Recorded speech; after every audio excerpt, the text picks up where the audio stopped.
Turki. Suara Rara, putri bungsuku yang berusia 8 tahun, melengking gembira, memecah kesunyian ruang kerja utamaku yang menghadap lanskap Jakarta. Matanya yang bulat berbinar menatap layar laptopku, di mana gambar balon udara berwarna-warni melayang di atas formasi batuan unik Cappadocia. Kita akan naik balon udara itu, kan, Ma? Bima, putra sulungku yang berusia 13 tahun, mencoba terdengar tenang, khas remaja baru, tapi aku bisa melihat sudut bibirnya tertarik ke atas. Aku tersenyum, mengelus rambut Rara. Tentu saja, sayang. Mama sudah siapkan semuanya. Liburan sekolah kali ini, kita akan ke Istanbul, ke Hagia Sophia, dan tentu saja, ke Cappadocia. Inilah duniaku. Arini Wijaya. Di atas kertas, hidupku sempurna. Aku adalah pendiri dan CEO dari Wijaya Group, sebuah perusahaan rintisan di bidang teknologi finansial yang kubangun dari nol. Kesuksesan telah menjadi nama tengahku. Dan di rumah, aku memiliki 2 anak yang cerdas dan seorang suami, Bram, yang ada di sana. Bram bekerja di perusahaanku. Posisi resminya adalah Direktur Pengembangan Bisnis, sebuah jabatan yang kuberikan padanya 5 tahun lalu dengan harapan dia bisa merasa setara. Nyatanya, sebagian besar pekerjaannya lebih bersifat seremonial. Dia tampan, karismatik, dan pandai membawa diri di depan klien. Tapi tulang punggung perusahaan ini, itu aku. Malam itu, saat makan malam, aku mengumumkan rencana liburan itu secara resmi. Turki. Bram meletakkan sendoknya. Ada jeda sepersekian detik yang aneh dalam reaksinya. Bukan kegembiraan murni, tapi lebih seperti kalkulasi. Wah, kejutan besar, sayang. Tentu. Anak-anak pasti senang. Dia tersenyum lebar, senyum yang biasanya bisa meluluhkan ruang rapat penuh investor. Tapi aku, yang telah melihat senyum itu selama 15 tahun, merasakan sesuatu yang janggal. Sesuatu yang tersembunyi. Tentu saja, lanjutnya, meraih tanganku di atas meja. Tangannya terasa dingin. Kantor, agak sibuk. Tapi demi keluarga, pasti aku usahakan. Nggak ada yang perlu diusahakan, Bram, kataku lembut, mengabaikan instingku. Ini perusahaan kita. Kita berhak liburan. Aku sudah atur semuanya. Kamu tinggal bawa koper. Kamu memang yang terbaik, Rin, ujarnya, mencium punggung tanganku. Anak-anak bersorak, dan pembicaraan beralih ke baju musim dingin apa yang harus dibeli. Tapi reaksiku yang pertama tadi, perasaan janggal itu, tidak hilang. Ia mengendap di dasar perutku seperti ampas kopi. Kecurigaan bukanlah sesuatu yang datang tiba-tiba. Ia adalah tamu tak diundang yang menyelinap masuk melalui retakan-retakan kecil. Retakan pertama muncul 2 bulan lalu. Laporan keuangan kuartalan. Aku selalu meninjau semuanya sendiri, kebiasaan lama yang tak bisa hilang. Mataku tertuju pada pos pengeluaran, biaya konsultasi dan representasi, di bawah divisi Bram. Angkanya membengkak 3 kali lipat. Rina, ini apa? Tanyaku pada Rina, kepala keuangan kepercayaanku, keesokan harinya di kantor. Rina tampak tidak nyaman. Itu pos titipan, Bu. Pak Bram yang minta. Katanya untuk entertainment klien-klien baru dari luar. Klien yang mana? Setahuku, deal besar kita terakhir sudah selesai bulan lalu. Saya kurang tahu detailnya, Bu Arini. Laporannya langsung dari Pak Bram, sudah ditandatangani beliau. Minta rinciannya, kataku tegas. Saya mau lihat semua fakturnya sebelum jam makan siang. Rincian itu tidak pernah datang. Pak Bram bilang datanya konfidensial, Bu. Masih dalam tahap negosiasi sensitif, lapor Rina, wajahnya pucat. Itu adalah alarm pertama. Bram tidak pernah menyembunyikan apapun dariku soal pekerjaan. Dia tidak cukup pintar untuk menyembunyikan sesuatu dariku. Retakan kedua datang seminggu kemudian. Aku sedang dalam perjalanan pulang saat melewati area Kuningan. Ponselku berdering, Rara dari rumah, bertanya apakah aku bisa membelikan bubble tea favoritnya. Aku menyuruh sopirku berhenti di sebuah ruko. Saat itulah aku melihatnya. Mobil sedan hitam milik Bram. Bukan mobil kantor, tapi mobil pribadinya yang jarang ia pakai. Mobil itu terparkir di depan sebuah gedung apartemen baru yang mewah, apartemen yang tidak kukenali. Aku menyuruh sopirku menunggu. Rasa penasaran yang dingin menjalari tulang punggungku. "Pak, tunggu di sini. Saya sebentar," kataku. Aku berjalan santai, seolah-olah sedang mencari alamat. Aku masuk ke lobi. Lobi itu mewah, beraroma lili dan kayu cendana. "Bisa saya bantu, Ibu?" tanya resepsionis yang ramah. "Oh, ya. Saya mencari teman saya. Tapi saya lupa nomor unitnya. Namanya?" Aku ragu sejenak, sebuah kebohongan muncul di bibirku. Sinta. Sinta Dewi. Dia baru pindah ke sini." Resepsionis itu memeriksa komputernya. "Maaf, Bu. Tidak ada penghuni atas nama Sinta Dewi." "Oh, mungkin suaminya. Bramantio?" Jari-jarinya menari di atas keyboard. "Bramantio? Ya, ada. Bapak Bramantio di unit 2701. Atas nama beliau sendiri." Napasku tercekat. Unit 2701.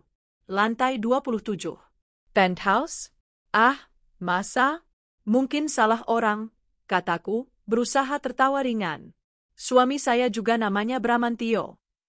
Resepsionis itu tersenyum kaku, menyadari kesalahannya menyebutkan nama. "Maaf, Bu. Data penghuni rahasia." "Tidak apa-apa. Terima kasih." Aku berjalan keluar lobi dengan lutut gemetar. Sopirku membukakan pintu, menyerahkan bubble tea pesanan Rara. Dinginnya gelas itu terasa membakar telapak tanganku. Bram memiliki sebuah apartemen mewah yang tidak kuketahui. Malam itu, di tempat tidur, aku memperhatikannya. Dia sedang asyik dengan ponselnya, tersenyum kecil. "Bram," panggilku. Jawabnya, matanya tak lepas dari layar. "Kamu kelihatan capek banget akhir-akhir ini. Banyak kerjaan di kantor." "Oh, ya, begitulah," katanya santai. "Proyek baru ini menyita pikiran. Kamu nggak perlu khawatir. Semuanya aman." "Proyek yang di Kuningan?" tanyaku, setenang mungkin. Senyum di wajahnya membeku. Dia akhirnya menoleh padaku. "Kuningan? Maksud kamu?" "Tadi aku lihat mobil kamu di apartemen Azur. Itu proyek baru kamu." Topengnya terpasang dengan cepat. Dia tertawa, sedikit terlalu keras. "Oh, itu. Astaga, kamu sampai ke sana. Itu apartemen klien, sayang. Klien besar. Aku lagi lobi dia buat investasi di putaran dana kita berikutnya. Makanya aku pakai mobil pribadi, biar nggak terlalu mencolok pakai mobil kantor." Dia mencondongkan tubuh, mencium keningku. "Kamu ini, detektif banget. Udah, jangan dipikirin. Pikirin aja Turki. Pemandangannya pasti luar biasa." Dia berbalik memunggungiku, dan dalam hitungan menit, aku mendengar dengkuran halusnya. Dia pembohong yang payah. Dan aku, selama ini, adalah penonton yang terlalu bodoh. Aku tidak tidur malam itu. Getaran dari ponselnya yang diletakkan di meja nakas di samping tempat tidurku terasa seperti gempa bumi kecil. Dulu, aku tidak pernah menyentuh ponselnya. "Privasi," kataku. "Kepercayaan." Malam itu, kepercayaan sudah mati. Aku menunggu sampai jam 3 pagi. Aku mengambil ponselnya. Terkunci. Tentu saja. Aku mencoba tanggal lahirnya. Gagal. Tanggal lahirku. Gagal. Tanggal lahir Bima. Rara. Tanggal pernikahan kami. Semua gagal. Rasa frustrasi yang dingin membakarku. Kapan dia mengubah semua ini? Aku kembali ke tempat tidur. Tapi aku tidak menyerah. Aku membuka laptopku di ruang ganti. Aku bukan CEO perusahaan teknologi tanpa alasan. Aku tahu sistem. Aku tahu back-end. Aku masuk ke akun tagihan telepon keluarga. Aku membuka rincian penggunaan nomornya. Dan di sanalah ia. Satu nomor. Puluhan, bahkan ratusan kali dihubungi setiap hari. Pagi, siang, malam. Dan satu nomor lagi yang terdaftar sebagai kantor yang aku tahu pasti bukan nomor kantornya. Itu nomor private driver yang dia sewa di luar sepengetahuanku. Lalu aku kembali ke laporan bank. Aku sudah tahu apa yang harus dicari. Aku tidak lagi mencari pengeluaran perusahaan. Aku mencari pengeluaran pribadinya. Dan aku menemukannya. Pembelian 1 unit apartemen di Azur Kuningan. Lunas, 6 bulan lalu. Tepat saat pos, biaya konsultasi di kantor mulai membengkak. Dia tidak hanya mengambil uangku. Dia mencuri uang perusahaan untuk membelikan simpanannya sebuah sangkar emas. Hatiku tidak hancur. Tidak. Kata itu terlalu lembut. Hatiku seperti diledakkan dari dalam, meninggalkan lubang hitam yang dingin dan kosong. Amarahku begitu besar, begitu pekat, hingga aku nyaris tidak bisa bernapas. Tapi aku tidak menangis. Aku tidak membangunkannya dan melemparinya dengan vas. Tidak. Itu terlalu mudah. Aku duduk di sana, dalam kegelapan ruang ganti, dikelilingi gaun-gaun mahal dan tas-tas bermerekku. Aku menatap layar laptop, di mana bukti pengkhianatannya terpampang jelas.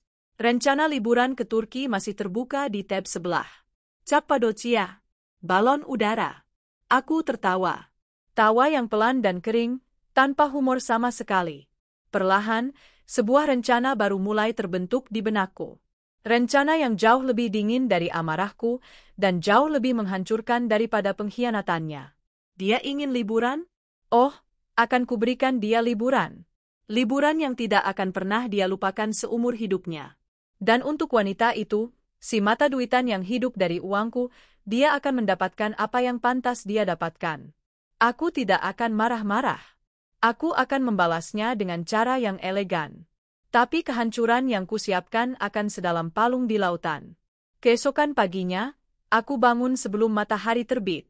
Bram masih tertidur lelap di sampingku, dengkurannya yang dulu menenangkanku kini terdengar seperti gergaji yang merobek-robek sisa kewarasanku. Aku tidak tidur sedetik pun. Lubang hitam di dadaku telah mengeras menjadi inti es yang dingin dan tajam. Aku mandi, mengenakan pakaian olahragaku, dan turun ke ruang gym pribadi kami. Tapi aku tidak berolahraga.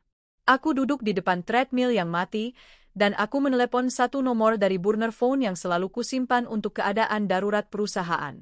Dharma, kataku pelan. Suaraku serak.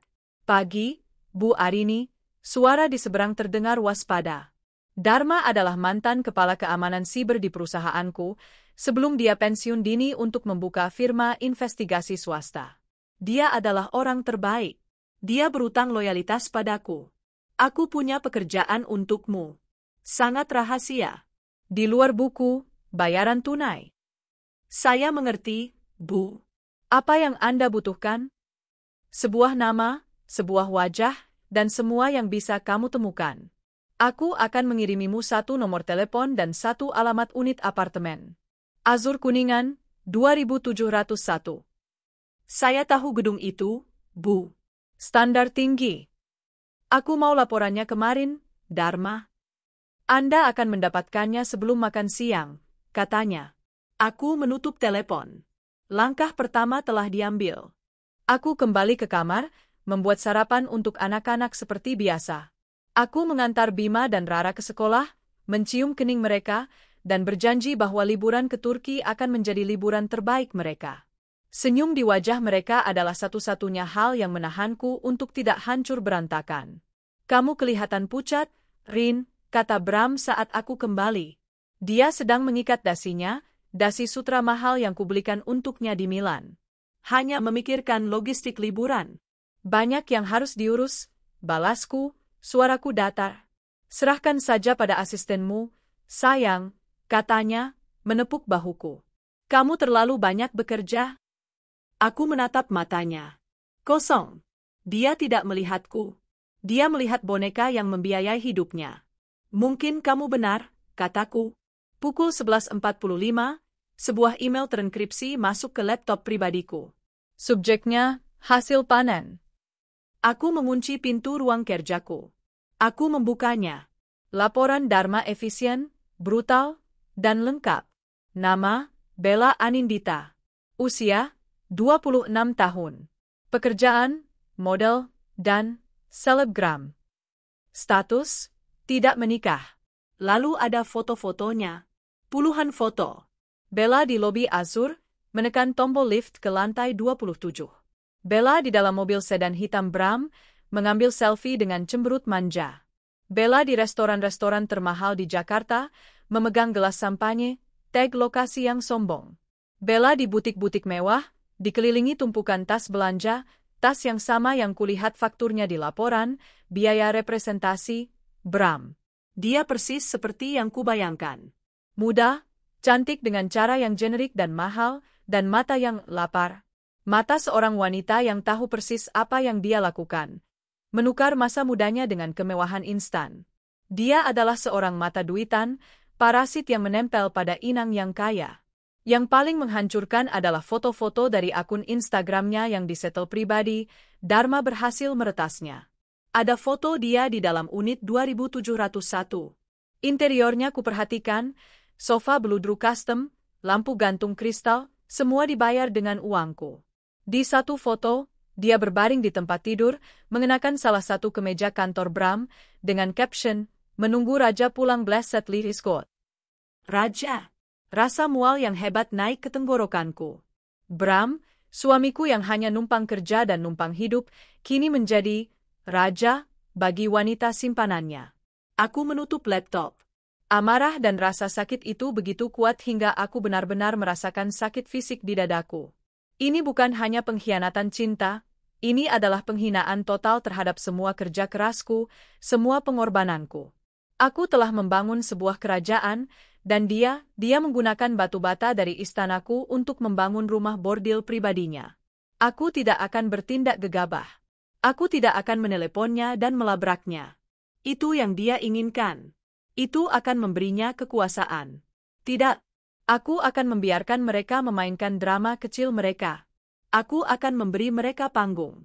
Malam itu, aku kembali membahas soal Turki. Aku sengaja melakukannya di depan anak-anak. Mama sudah lihat-lihat jadwal hot air balon di Cappadocia. Seruku ceria, Rara langsung bersorak. Bram, aku benar-benar butuh liburan ini. Kamu harus ikut. Janji ya? Bima menatap ayahnya. Ayah harus ikut. Ayah janji. Bram terpojok. Dia menatapku, lalu ke anak-anak. Kalkulasi di matanya terlihat jelas. Dia tidak bisa menolak tanpa menimbulkan kecurigaan besar. Tentu saja, ayah ikut, katanya, memaksakan senyum. Demi kalian. Ayah akan atur pekerjaan bisa ditunda. Bagus, kataku, karena tiketnya sudah mama booking. Non-refundable. Kita berangkat 3 minggu lagi. Wajahnya sedikit memucat saat mendengar kata non-refundable, tapi dia mengangguk. Hebat, sayang. Hebat. Selama 2 minggu berikutnya, aku mengamatinya. Aku adalah elang yang mengawasi mangsanya. Dia menjadi lebih gelisah. Dia sering menerima telepon di kamar mandi atau di taman belakang. Dia pikir aku tidak tahu.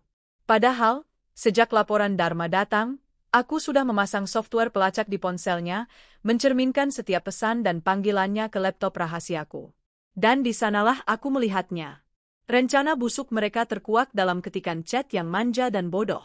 Bella, jadi kamu beneran pergi sama istri tua itu? Ke Turki? Tega kamu, Mas. Bram, sabar, sayang. Ini cuma buat anak-anak. Biar dia nggak curiga sama kita. Kamu kan tahu, dompetnya masih kita butuhin. Dompetnya. Aku disebut sebagai dompet. Bella, enak banget dia jalan-jalan. Aku kapan? Katanya kamu cinta sama aku.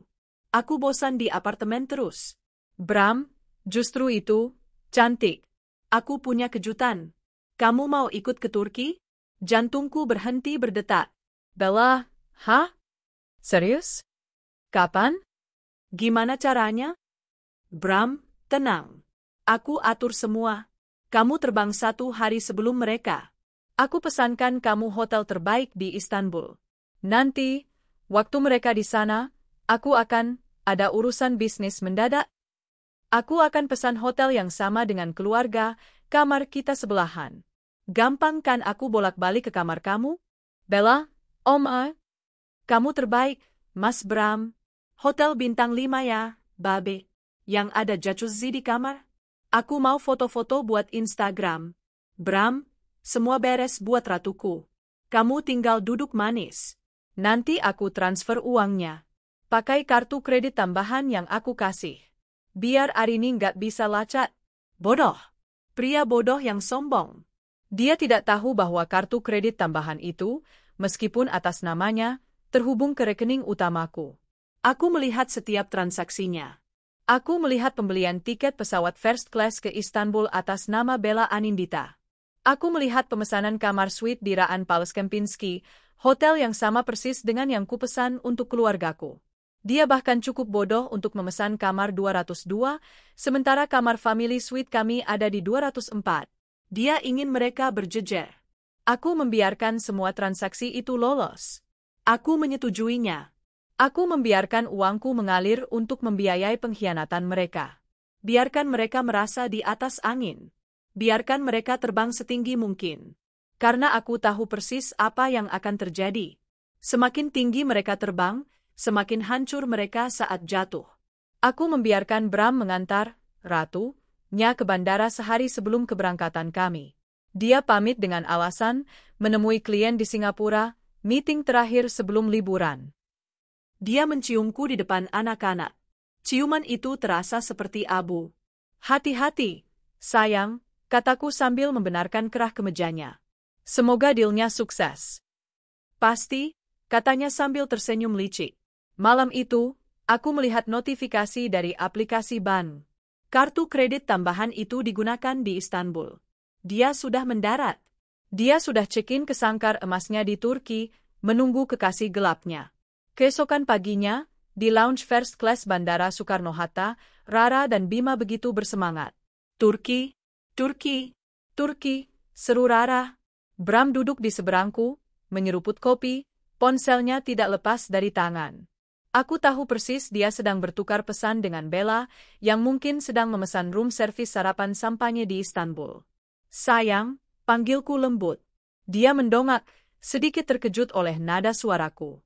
Aku punya kejutan kecil, kataku.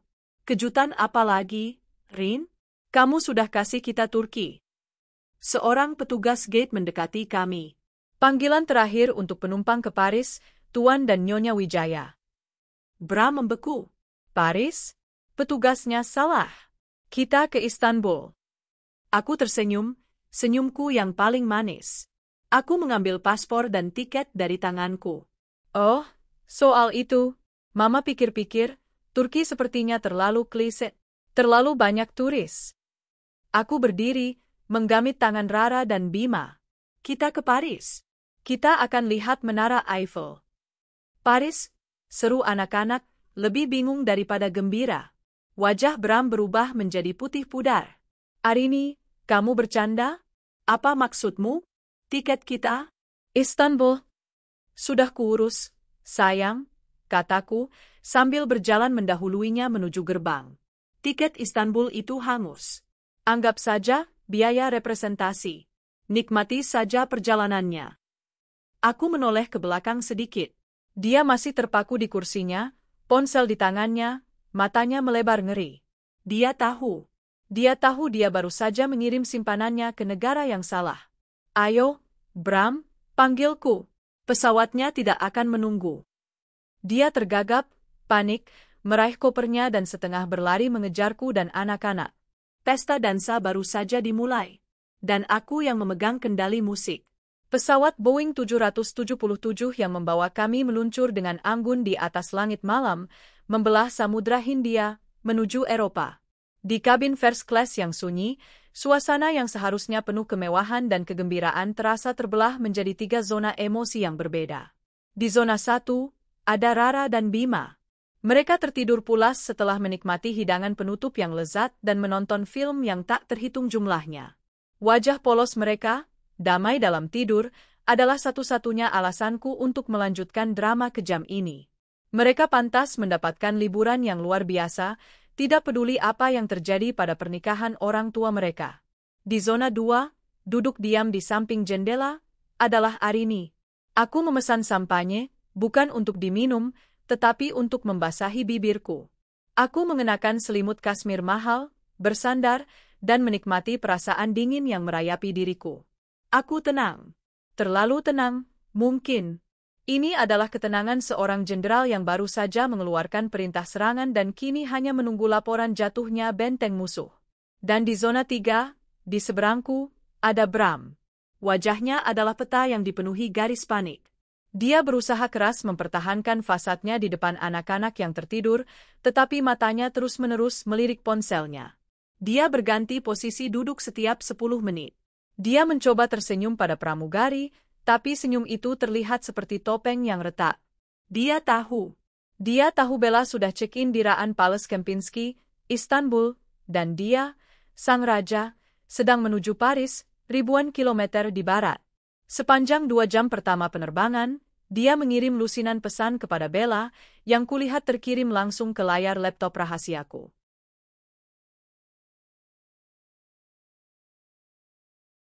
Bram, sayang, ada masalah besar. Istriku gila. Dia mengubah tujuan kita ke Paris di menit terakhir. Kamu harus segera keluar dari hotel. Bram, Bella, angkat telepon. Aku panik. Bella, terkirim beberapa jam yang lalu, sebelum Bram sadar enak banget. Babe, kamarnya gede banget. Aku mau ke spa sekarang. Transfer dong buat beli bikini baru, aku nggak bawa yang buat kolam renang indoor. Bram, setelah itu, Bram mencoba menelepon berulang kali. Gagal. Setelah mencoba menelepon berkali-kali tanpa hasil, Bram akhirnya menyerah. Dia memijat pelipisnya. Kenapa, Bram? Ada masalah di kantor? Tanyaku, nadaku terdengar seperti istri yang perhatian. Dia tersentak. Tidak, sayang. Hanya beberapa email mendesak. Aku harus membatalkan janji makan malam di Singapura yang kurencanakan. Pikirkan saja, Paris. Kamu benar-benar spontan ya. Tentu saja, kataku, menyesap sampanye. Aku lelah dengan rutinitas. Kita butuh sesuatu yang tak terduga. Ya. Tak terduga, ulangnya, suaranya tercekat. Saat itulah serangan pertama dilancarkan. Aku membuka aplikasi perbankan eksklusifku di ponselku. Aplikasi yang hanya bisa diakses oleh CEO dengan otorisasi 1 pintu. Di tanganku, aku memegang kendali penuh atas kekaisaran finansial kami. Aku mulai dengan kartu kredit tambahan yang kuberikan padanya, yang ia berikan pada Bella. Aku memilih opsi, pembatalan permanen, dan laporan kehilangan. Dalam hitungan detik, kartu yang menopang gaya hidup foya-foya Bella di Istanbul telah mati. Lalu, giliran Bram sendiri. Dia memiliki kartu ATM dan kartu kredit utama yang terhubung ke rekening bersama, rekening yang mayoritas dananya adalah uangku. Aku masuk ke bagian pengaturan limit dan mengubah batas penarikan tunai menjadi 0. Batas transaksi kartu juga 0. Status kartu? Diblokir sementara. Aku tidak memblokir rekeningnya, itu terlalu jelas. Aku hanya memblokir alat untuk mengakses rekening itu. Secara teknis, uang itu masih ada, tapi dia tidak bisa menyentuhnya. Terakhir, aku masuk ke sistem perusahaan. Bram memiliki kartu korporat sebagai direktur. Aku mengirim pesan singkat terenkripsi ke Rina, kepala keuangan yang setia. Arini, Rina, karena liburan mendadak ke Paris, aku butuh kartu korporat Bram di Freze efektif saat ini juga. Alasannya, audit pengeluaran kuartalan yang tertunda. Segera kirim notifikasi resmi ke emailnya. Rina membalas dalam waktu 30 detik. Siap, Bu Arini. Sudah dieksekusi. Kini, Bram Wijaya, Direktur Pengembangan Bisnis Wijaya Group, suami kaya raya, sedang terbang melintasi benua dengan paspor dan pakaian di kopernya, tetapi tanpa sepeser pun akses ke kekayaannya. Dia tidak tahu. Belum. Dia mengambil ponselnya lagi, mencari aplikasi pemesanan maskapai. Dia harus mengeluarkan Bella dari Istanbul. Rin, aku baru ingat, katanya, mencoba terdengar santai. Aku harus cepat-cepat membatalkan beberapa janji di Jakarta untuk minggu depan. Bisakah aku pinjam kartumu sebentar? Ponselku agak hang. Aku tersenyum, menyerahkan dompet kulitku yang mewah. Tentu, sayang. Pakai saja. Dia mengambil kartu kredit pribadiku, bergeser sedikit menjauh, dan mulai mengetik di ponselnya. Aku melihatnya dari balik mataku. Dia mencari penerbangan termurah dan tercepat dari Istanbul ke Jakarta atau mungkin ke Paris. Dia mencoba memasukkan nomor kartu. Gagal. Dia mencoba lagi. Dia berpikir salah ketik. Gagal lagi. Dia mencoba kartu yang berbeda, kartu yang ia gunakan untuk membelikan Bella apartemen, kartu korporat yang baru saja kublokir. Notifikasi dari bank muncul di layar ponselnya, transaksi ditolak. Hubungi bank Anda. Wajahnya mulai berkeringat dingin. Dia menoleh ke belakang, seperti mencari tahu apakah ada yang melihat.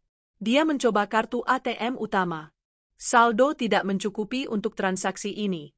Padahal saldonya jutaan dolar. Sial, desisnya pelan, sangat pelan, tapi aku mendengarnya. Dia menoleh padaku, ekspresinya antara bingung, marah, dan takut. Dia tahu aku sedang melihatnya. Rin, katanya, suaranya rendah dan terkontrol. Kartumu kenapa tidak bisa digunakan?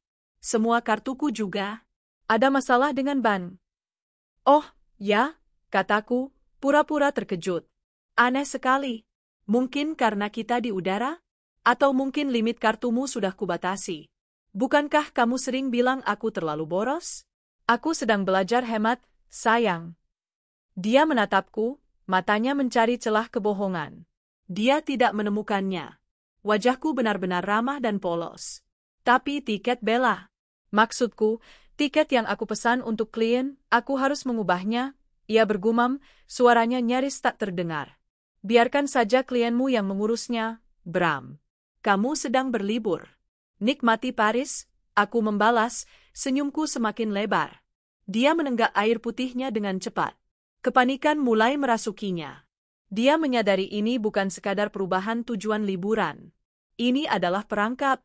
Kami mendarat di Charles de Gaulle, Paris, pada pagi hari yang dingin dan cerah. Cahaya matahari musim dingin menyentuh wajah Rara, yang langsung berteriak gembira saat melihat papan petunjuk jalan dalam bahasa Prancis. Kita benar-benar di Paris? Tentu, sayang, kataku. Aku sudah memesan mobil mewah untuk menjemput kami, bukan lagi mobil sewaan seperti yang direncanakan Bram di Turki. Kami dijemput dengan Mercedes-Benz S-Class yang mewah. Bram, yang kini menjadi pengangguran tunai, hanya bisa membisu di kursi belakang. Di mobil, Bram mendapat kesempatan lain untuk menghubungi Bella. Panggilan itu tersambung. Sayang, ya Tuhan, Mas, kamu kemana? Suara Bella terdengar histeris dari speaker ponsel Bram yang ia setel rendah-rendah. Aku di Paris, Bella. Paris. Arini mengganti tujuan. Dengar, kamu harus segera keluar dari hotel itu, check out sekarang juga. Kamu harus pulang. Bram berbisik tegang. Pulang? Gimana caranya? Aku coba check out barusan, Mas. Aku mau pesan tiket pesawat, tapi kartu yang kamu kasih kenapa nggak bisa dipakai? Semua transaksiku ditolak. Aku mau bayar spa kemarin saja ditolak. Aku nggak punya uang tunai, Mas. Hotelnya mau tagih deposit kamar. Mata Bram melebar, melirikku sekilas. Dia mencoba tersenyum kepada Bima yang sedang asyik bermain game di sebelahnya. Aku nggak tahu, sayang. Mungkin error ban karena transaksi luar negeri. Coba lagi. Aku akan segera transfer uangku dari rekening lain. Dia menutup telepon dan meraih ranselnya, mengeluarkan laptop kerjanya. Dia mencoba masuk ke akun bank dan melakukan transfer dana darurat dari rekening gajinya yang kecil, rekening yang hanya berisi gajinya sebagai direktur, yang aku transfer sebagai formalitas. Transfer gagal. Permintaan otorisasi ditolak. Saat itulah Bram menatapku, kepanikan di matanya berubah menjadi teror murni. Dia menyadari bahwa dia tidak hanya kehilangan kendali atas liburannya, tetapi juga atas kehidupannya sendiri.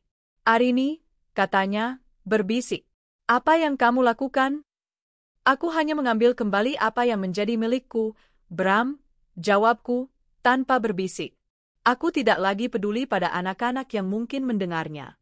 Ini adalah Paris, dan ini adalah waktu yang tepat untuk mengungkapkan kebenaran yang dingin. Kamu pikir aku bodoh? Aku tahu tentang Bella. Aku tahu tentang apartemen di Kuningan. Aku tahu tentang setiap rupiah perusahaan yang kamu curi untuk membiayai parasit matre itu. Bram terperangah. Dia seperti ikan yang terperangkap, tidak bisa bernapas. Semua kepura-puraannya runtuh. Kau mengawasiku? Aku membangun perusahaan ini, Bram. Aku membangunmu. Tentu saja aku mengawasimu. Dan sekarang, kataku, mengalihkan pandangan ke Menara Eiffel yang mulai terlihat dari kejauhan, nikmati perjalanan ke hotel. Karena saat kita tiba, segalanya akan berubah dari buruk menjadi neraka bagimu dan kekasih gilamu. Aku memanggil pengawal pribadi yang sudah kuatur untuk bertemu kami. Aku tidak lagi membutuhkan pengkhianat di kursi belakang. Aku membutuhkan pengeksekusi. Aku tersenyum puas. Babak pertama kehancurannya telah selesai. Bella terperangkap di Istanbul, dan Bram terperangkap di Paris, keduanya tanpa uang, tanpa kekuasaan, dan tanpa jalan pulang yang mudah. Liburan dimulai sekarang. Setibanya kami di Bandara Charles de Gaulle, Paris terasa seperti panggung opera yang dramatis. Cahaya mentari pagi yang keemasan menyapu wajah kota. Namun, bagi Bram, itu adalah cahaya yang menyoroti kepanikannya. Saat mobil Mercedes S-Class yang mewah meluncur menuju Avenue George V, aku menepuk pundak sopirku, yang kebetulan adalah pengawal kepercayaanku yang menyamar sebagai sopir liburan. Namanya Dani. Tinggi, tegap, dan profesional. Dani, di pemberhentian berikutnya, kamu dan tim di Jakarta bisa mulai, kataku, nadaku bisnis, dingin, dan tidak mengizinkan pertanyaan. Bram, yang duduk di sampingku, mendengar instruksi itu. Dia tidak berani bertanya apa-apa di depan anak-anak. Dia hanya menatapku dengan mata yang memohon penjelasan, mata seorang pria yang menyadari bahwa semua kartu telah ditarik darinya. Kami tiba di Le Bristol Paris, salah satu hotel paling eksklusif di kota itu. Aku telah memesan presidential suite dengan pemandangan langsung ke taman dalam yang indah. Rara dan Bima menjerit kegirangan. Mereka berlarian di dalam kamar, mengagumi perabotan antik dan kamar mandi marmer yang luas. Sementara anak-anak sibuk dengan permen selamat datang, aku memanggil Bram ke balkon. Katakan padaku, desisnya, suaranya dipenuhi amarah yang tertekan. Apa maumu? Kartu-kartu itu, kenapa semuanya diblokir? Ini memalukan, Arini. Aku tidak bisa menelepon Bella. Dia tidak bisa membayar hotelnya di Istanbul. Aku menyilangkan tanganku di dada, menikmati pemandangan kota di bawah. Oh, dia tidak bisa membayar? Kasihan sekali. Wanita yang sangat mencintai uangmu, tapi tak bisa membayar biaya spa? Sungguh ironi. Ini bukan soal spa. Ini soal aku tidak bisa membelikannya tiket pulang. Dia bisa ditahan. Ini uang kita. Bram mulai meninggikan suaranya. Uang kita, aku mendengus. Tawa dingin keluar dari tenggorokanku. Jangan pernah berani mengatakan, uang kita, Bram. Kamu adalah direktur pengembangan bisnis di perusahaan yang kubangun. Gaji bulananmu hanyalah 0,5% dari aset pribadiku. Kamu numpang kerja, Bram. Kamu numpang hidup. Semua yang kamu miliki, termasuk mobil, jam tangan, dan ya, bahkan gajimu, berutang budi pada nama Wijaya. Aku mencondongkan tubuh ke arahnya, membuat matanya bertemu mataku. Mata Bram menunjukkan campuran kebingungan dan ketakutan. Beraninya kamu membuatku rugi, menghamburkan uang perusahaan yang kucari dengan susah payah untuk membiayai parasit bodoh yang hanya tahu selfie di apartemen mewah? Apartemen yang kubeli untuk investasi perusahaan, tapi kamu gunakan sebagai sarangmu. Aku akan menjelaskannya. Aku akan mengembalikan uangnya. Aku terlambat, potongku. Aku tidak butuh uangmu kembali. Aku butuh keadilan, dan aku butuh kehancuran. Aku mengambil ponselku dan mengirim pesan terenkripsi kepada Dharma di Jakarta. Arini, mulai eksekusi plan B. Sementara Bram masih mencoba dengan panik menggunakan wifi hotel untuk masuk ke akun emailnya, hanya untuk menemukan notifikasi bahwa kartu korporatnya telah dibekukan karena audit mendesak. Aku menghabiskan sore itu dengan anak-anak. Kami mengunjungi Menara Eiffel, mengambil foto-foto yang ceria, dan makan trepes di pinggir jalan. Aku sengaja melakukan segala sesuatu dengan kartu kredit pribadiku yang berkilauan. Membeli souvenir, membayar makan siang seharga ratusan euro, memesan tiket tur pribadi. Semua di depan Bram. Dia adalah bayangan hitam yang mengikuti kami, terbungkus dalam jas mahalnya, yang kini terasa seperti seragam narapidana. Dia tidak punya uang untuk membeli sebotol air. Rara, yang polos, bahkan menawarkan Bram uang jajannya. Ayah, pakai uang Rara saja. Ayah kenapa nggak beli minum? Wajah Bram memerah karena malu. Tidak, sayang. Ayah sedang diet air, jawabnya. Aku berbalik dan tersenyum pada Bram, senyum predator. Itu adalah pemandangan paling memuaskan yang pernah kulihat. Malam harinya, setelah anak-anak tidur di kamar suite mereka yang terpisah, aku duduk di ruang tamu dengan segelas anggur Bordeaux terbaik. Bram duduk jauh dariku, di sofa seberang, menggumamkan doa-doa kepada ponselnya. Pukul 21, ponselku berdering. Panggilan video terenkripsi dari Dani. Laporkan, kataku, tanpa basa-basi.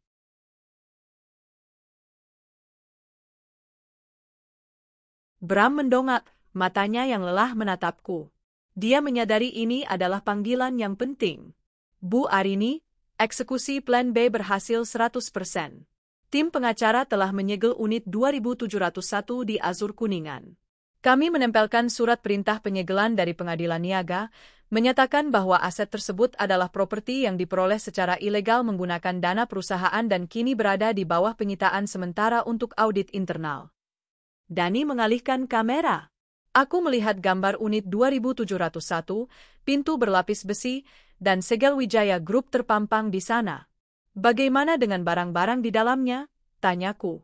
Semua properti pribadi Bella Anindita, pakaian, tas, sepatu, telah kami kumpulkan dan kini diamankan di gudang penyimpanan perusahaan. Mobil sedan hitam pemberian Pak Bram juga sudah kami ambil. Sudah diparkir di garasi kantor. Plat nomornya akan diubah dan mobil akan dilelang, lapor Dani. Aku mengangguk puas. Aku menoleh pada Bram. Matanya kini tidak hanya panik, tapi hampa. Dia mendengarkan setiap kata itu. Bagus, Dani. Selesaikan administrasi lelangnya secepat mungkin. Terima kasih. Aku menutup panggilan. Keheningan melayang di antara kami. Kalian menyegel apartemen itu? Suara Bram bergetar, nyaris tidak terdengar. Tentu, kataku, menyeruput anggurku. Itu apartemen perusahaan yang dibeli dengan uang yang kamu curi dari pos RND dan kamu gunakan untuk membayar selingkuhanmu. Sekarang, itu aset yang disita. Bella dia baru saja kehilangan rumah mewahnya. Tapi dia tidak punya tempat tinggal. Semua barang-barangnya ada di sana. Bukan urusanku, jawabku santai. Saat dia kembali dari Istanbul, dia akan disambut oleh surat pengusiran. Itu adalah konsekuensi dari bergaya hidup mewah dari keringat orang lain. Bram berdiri. Dia berjalan ke jendela, menatap cahaya kota yang berkilauan. Dia menggebrak kaca dengan tinjunya, tetapi tidak terlalu keras, dia takut membangunkan anak-anak. Kamu iblis, Arini. Kamu menghancurkan hidupku. Aku hanya mengembalikan keseimbangan, Bram. Kamu menghancurkan pernikahan kita, kamu mencuri dari perusahaanku, dan kamu menghina harga diriku. Sekarang, kamu hanya kehilangan tempat tidur. Dan Bella hanya kehilangan dompetnya. Aku bangkit, berjalan mendekatinya. Aku berdiri sangat dekat, sehingga dia bisa mencium aroma parfum mahal yang kukenakan. Kamu tanya kenapa ku blokir semuanya? Karena aku ingin kamu merasakan, bahkan hanya sehari, bagaimana rasanya menjadi tidak berdaya. Kamu di Paris, kota impian, tapi kamu tidak bisa membeli sebungkus rokok. Kamu kaya di atas kertas, tapi miskin di dunia nyata. Bella, dia akan jadi gelandangan di Turki. Dia tidak punya tiket pulang, rintih Bram. Rasa kasihan pada dirinya sendiri, bukan penyesalan, yang memenuhi suaranya. Itu dia bagian yang paling menarik, kataku, tersenyum jahat. Dia terdampar di Istanbul, sendirian, tanpa uang, terancam ditagih hotel bintang 5 yang hanya akan menerima uang tunai darinya. Dan kamu, kekasihnya, hanya bisa melihat menara Eiffel dan menangis. Itu yang pantas kamu dapatkan. Aku kembali ke sofaku. Besok, kita akan ke Louvre. Pastikan kamu terlihat bahagia di depan anak-anak. Karena liburan ini adalah tentang anak-anak. Bukan tentang kamu. Kamu adalah bayangan yang tak berarti. Aku mengambil kembali kendali atas laptopku. Di layar, ada pesan terakhir dari Bella, dikirim beberapa jam yang lalu dari Istanbul. Mas Bram. Tolong aku. Aku ditahan di resepsionis. Kartuku mati dan mereka tidak mau lepaskan pasporku. Mereka bilang aku harus bayar tunai $5.000 untuk deposit yang terpakai. Aku takut. Aku mematikan laptop. Tawa kecil yang dingin keluar dari bibirku. Malam di Paris terasa sangat hangat. Malam itu, aku tidur nyenyak untuk pertama kalinya dalam 3 bulan. Babak kedua kehancuran mereka, pemisahan geografis dan finansial, telah berhasil dieksekusi. Liburan di Paris berlangsung seperti mimpi yang indah bagi Rara dan Bima, tetapi seperti mimpi buruk yang dingin bagi Bram. Hari itu, kami mengunjungi Museum Louvre. Aku sengaja berdandan sangat elegan, mengenakan mantel wool camel dari Max Mara dan membawa tas Birkin yang langka. Aku memimpin keluarga kami, berjalan santai di lorong-lorong megah, berbicara dengan fasih tentang sejarah Venus de Milo dan misteri di balik senyum Mona Lisa.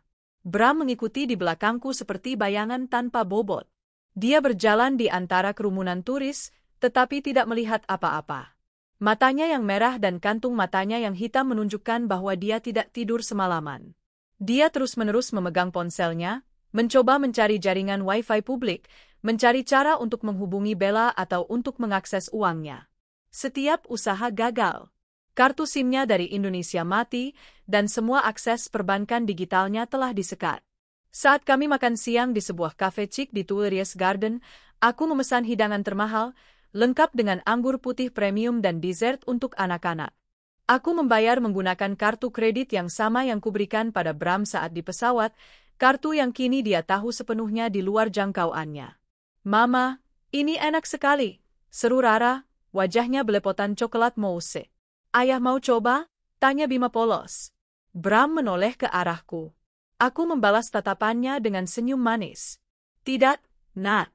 Ayah sedang tidak nafsu makan," jawab Bram, suaranya kering. Setelah makan siang, aku mengajaknya berjalan kaki menyusuri Champs-Élysées. Aku sengaja mampir ke butik-butik mewah, membeli beberapa barang yang sebenarnya tidak kubutuhkan. "Sayang, coba lihat syal sutra ini. Warna emeraldnya pasti cocok dengan kulitmu," kataku pada Bram, menyerahkan sebuah syal Hermes di tangannya. Dia memegang syal itu, tangannya gemetar. "Untuk apa ini, Arini?" "Untuk apa lagi? Kado untukmu. Aku sedang senang. Liburan ini sangat menyenangkan. Aku membayar syal mahal itu." Bram berdiri di sampingku, tangannya kosong, memegang tas belanjaan atas namaku, sebagai pengiring yang tak berdaya. Aku melihat pantulan dirinya di kaca toko, seorang pria kaya yang kini hanya menjadi tas belanja, tanpa identitas finansial. 3 hari berlalu dalam pola yang sama. Anak-anak berenang di kolam renang indoor hotel, mengunjungi Disneyland Paris, dan makan malam di restoran-restoran berbintang Michelin. Bram? Dia menghabiskan waktunya duduk di lobi, membaca koran yang disediakan hotel, atau berdiri di balkon suite, menatap kosong ke jalanan Paris. Pada malam keempat, saat aku sedang berkemas untuk pindah ke Ken, Bram masuk ke ruang ganti. Wajahnya kelelahan, seluruh aura arogansinya telah hilang, digantikan oleh keputusasaan yang suram. "Arini, kumohon," katanya. Dia berlutut. Bukan berlutut memohon maaf, tapi berlutut memohon belas kasihan. "Aku tahu aku salah. Aku akui. Tapi tolong, kembalikan uangku. Aku harus menyelamatkan Bella. Dia belum menjawab teleponku sejak kemarin. Aku takut dia dalam bahaya di Istanbul." Aku menutup koper Hermesku dengan bunyi, klik, yang tegas. Aku menatapnya. "Bella dalam bahaya?" "Bagus," kataku tanpa ekspresi. "Itu yang namanya konsekuensi, Bram. Wanita itu terbang ke sana dengan harapan memanfaatkanmu dan menikmati kemewahan yang kubayar. Dia tidak mendapatkan apa-apa selain tagihan utang dan status imigran ilegal jika dia tidak segera check out. Tapi dia manusia. Dia bisa jadi gelandangan. Kamu tidak bisa melakukan ini." Aku berjalan melewatinya, menuju lemari besi tempat kusimpan perhiasanku. Aku mengambil kalung berlian yang baru kudapatkan. "Tonton ini, Bram. Aku tidak hanya bisa melakukannya, aku berhak melakukannya." Aku berdiri di depannya. Monolog yang selama ini kupersiapkan keluar, dingin dan mematikan. "Kamu tanya kenapa semuanya kublokir? Karena itu adalah milikku. Perusahaan itu milikku. Uang itu milikku. Semua yang kamu anggap sebagai kekayaan kita adalah hasil kerja kerasku. Kamu hanyalah seorang pegawai yang kuberi jabatan agar kamu merasa berguna. Kamu numpang kerja. Kamu numpang hidup. Kamu berani-beraninya mengambil uangku, uang yang seharusnya untuk masa depan anak-anak, dan memberikannya pada seorang parasit yang hanya memandangmu sebagai ATM berjalan. Aku tidak hanya memblokir aksesmu. Aku sudah menyita apartemennya. Aku mengambil mobil yang kamu berikan padanya. Saat Bella tiba di Jakarta, dia tidak punya rumah. Dia tidak punya mobil. Dia tidak punya uang tunai. Dan dia akan berada dalam daftar hitam imigrasi di Turki karena masalah tagihan hotel. Bram menatapku, matanya yang tadi memohon kini dipenuhi keterkejutan total. Penyitaan? Kapan?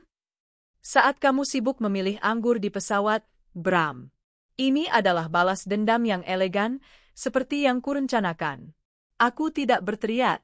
Aku tidak menangis. Aku hanya menekan tombol reset pada kehidupanmu dan kekasih gilamu.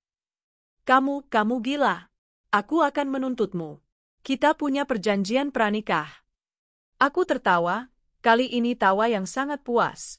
Perjanjian pranikah hanya berlaku jika aset diperoleh secara sah, Bram. Pencurian dana perusahaan untuk keuntungan pribadi adalah kejahatan, bukan pembagian aset. Pengacaraku akan senang mengurus perceraian ini di Jakarta. Percayalah, kamu tidak akan mendapatkan sepeser pun dariku. Kamu bahkan akan berutang. Kehancuran dalam dirinya kini tampak nyata. Dia tidak punya pengacara di Paris. Dia tidak punya uang untuk menghubungi pengacaranya di Jakarta. Dia terisolasi, hampa, dan tanpa kuasa. Arini, tolong, berikan aku sedikit uang tunai. Aku janji aku akan kembali ke Jakarta, dan aku akan mengurusnya. Aku janji aku akan meninggalkan Bella. Menjijikkan, kataku. Kamu tidak menyesali pengkhianatanmu, kamu menyesali kehilangan uangku. Sekarang, aku tidak akan memberimu uang sepeser pun. Kamu akan merasakan bagaimana rasanya menjadi tunawisma di Paris. Dan dia akan merasakan hal yang sama di Istanbul. Itu adil. Keesokan harinya, kami dijadwalkan terbang ke Nice untuk melanjutkan liburan. Bram duduk di sofa, tidak berbicara. Dia sudah menyerah. Kekuatan mentalnya benar-benar habis.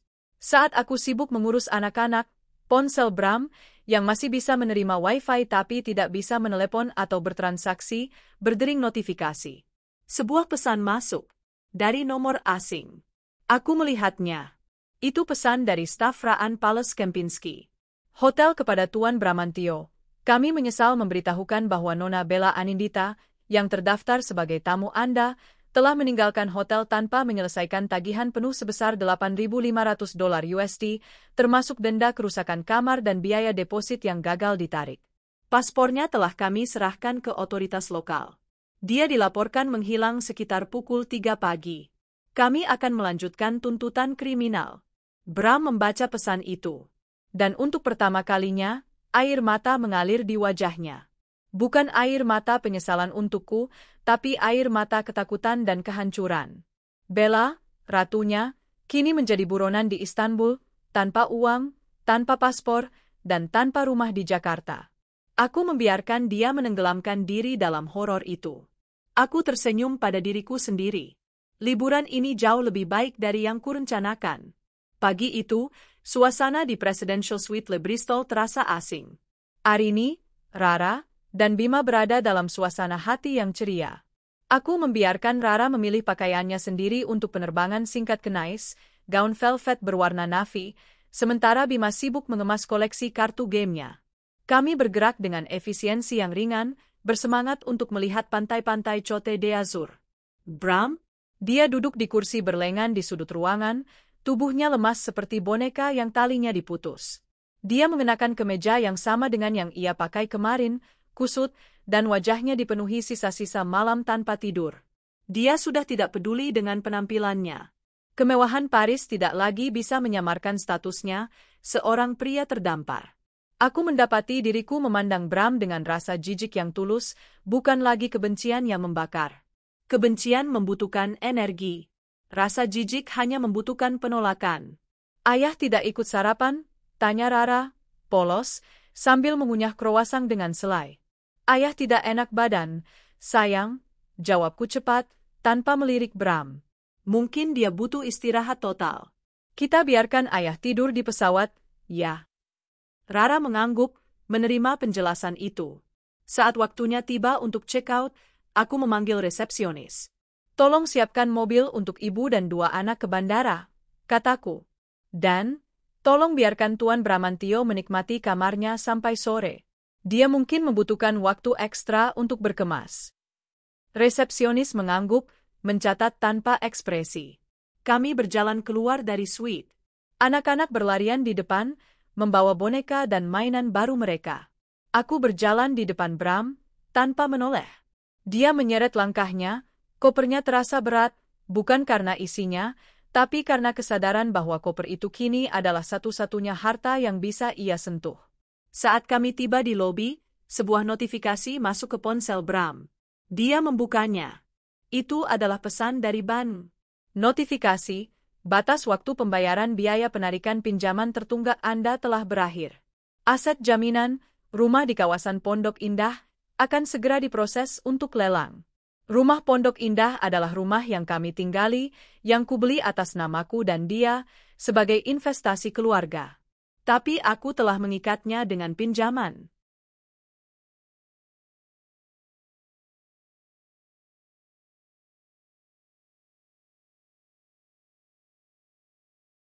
Bisnis rahasia yang ia tanda tangani 5 tahun lalu, pinjaman yang sengaja kujadikan alat kontrol, dan kini, alat eksekusi.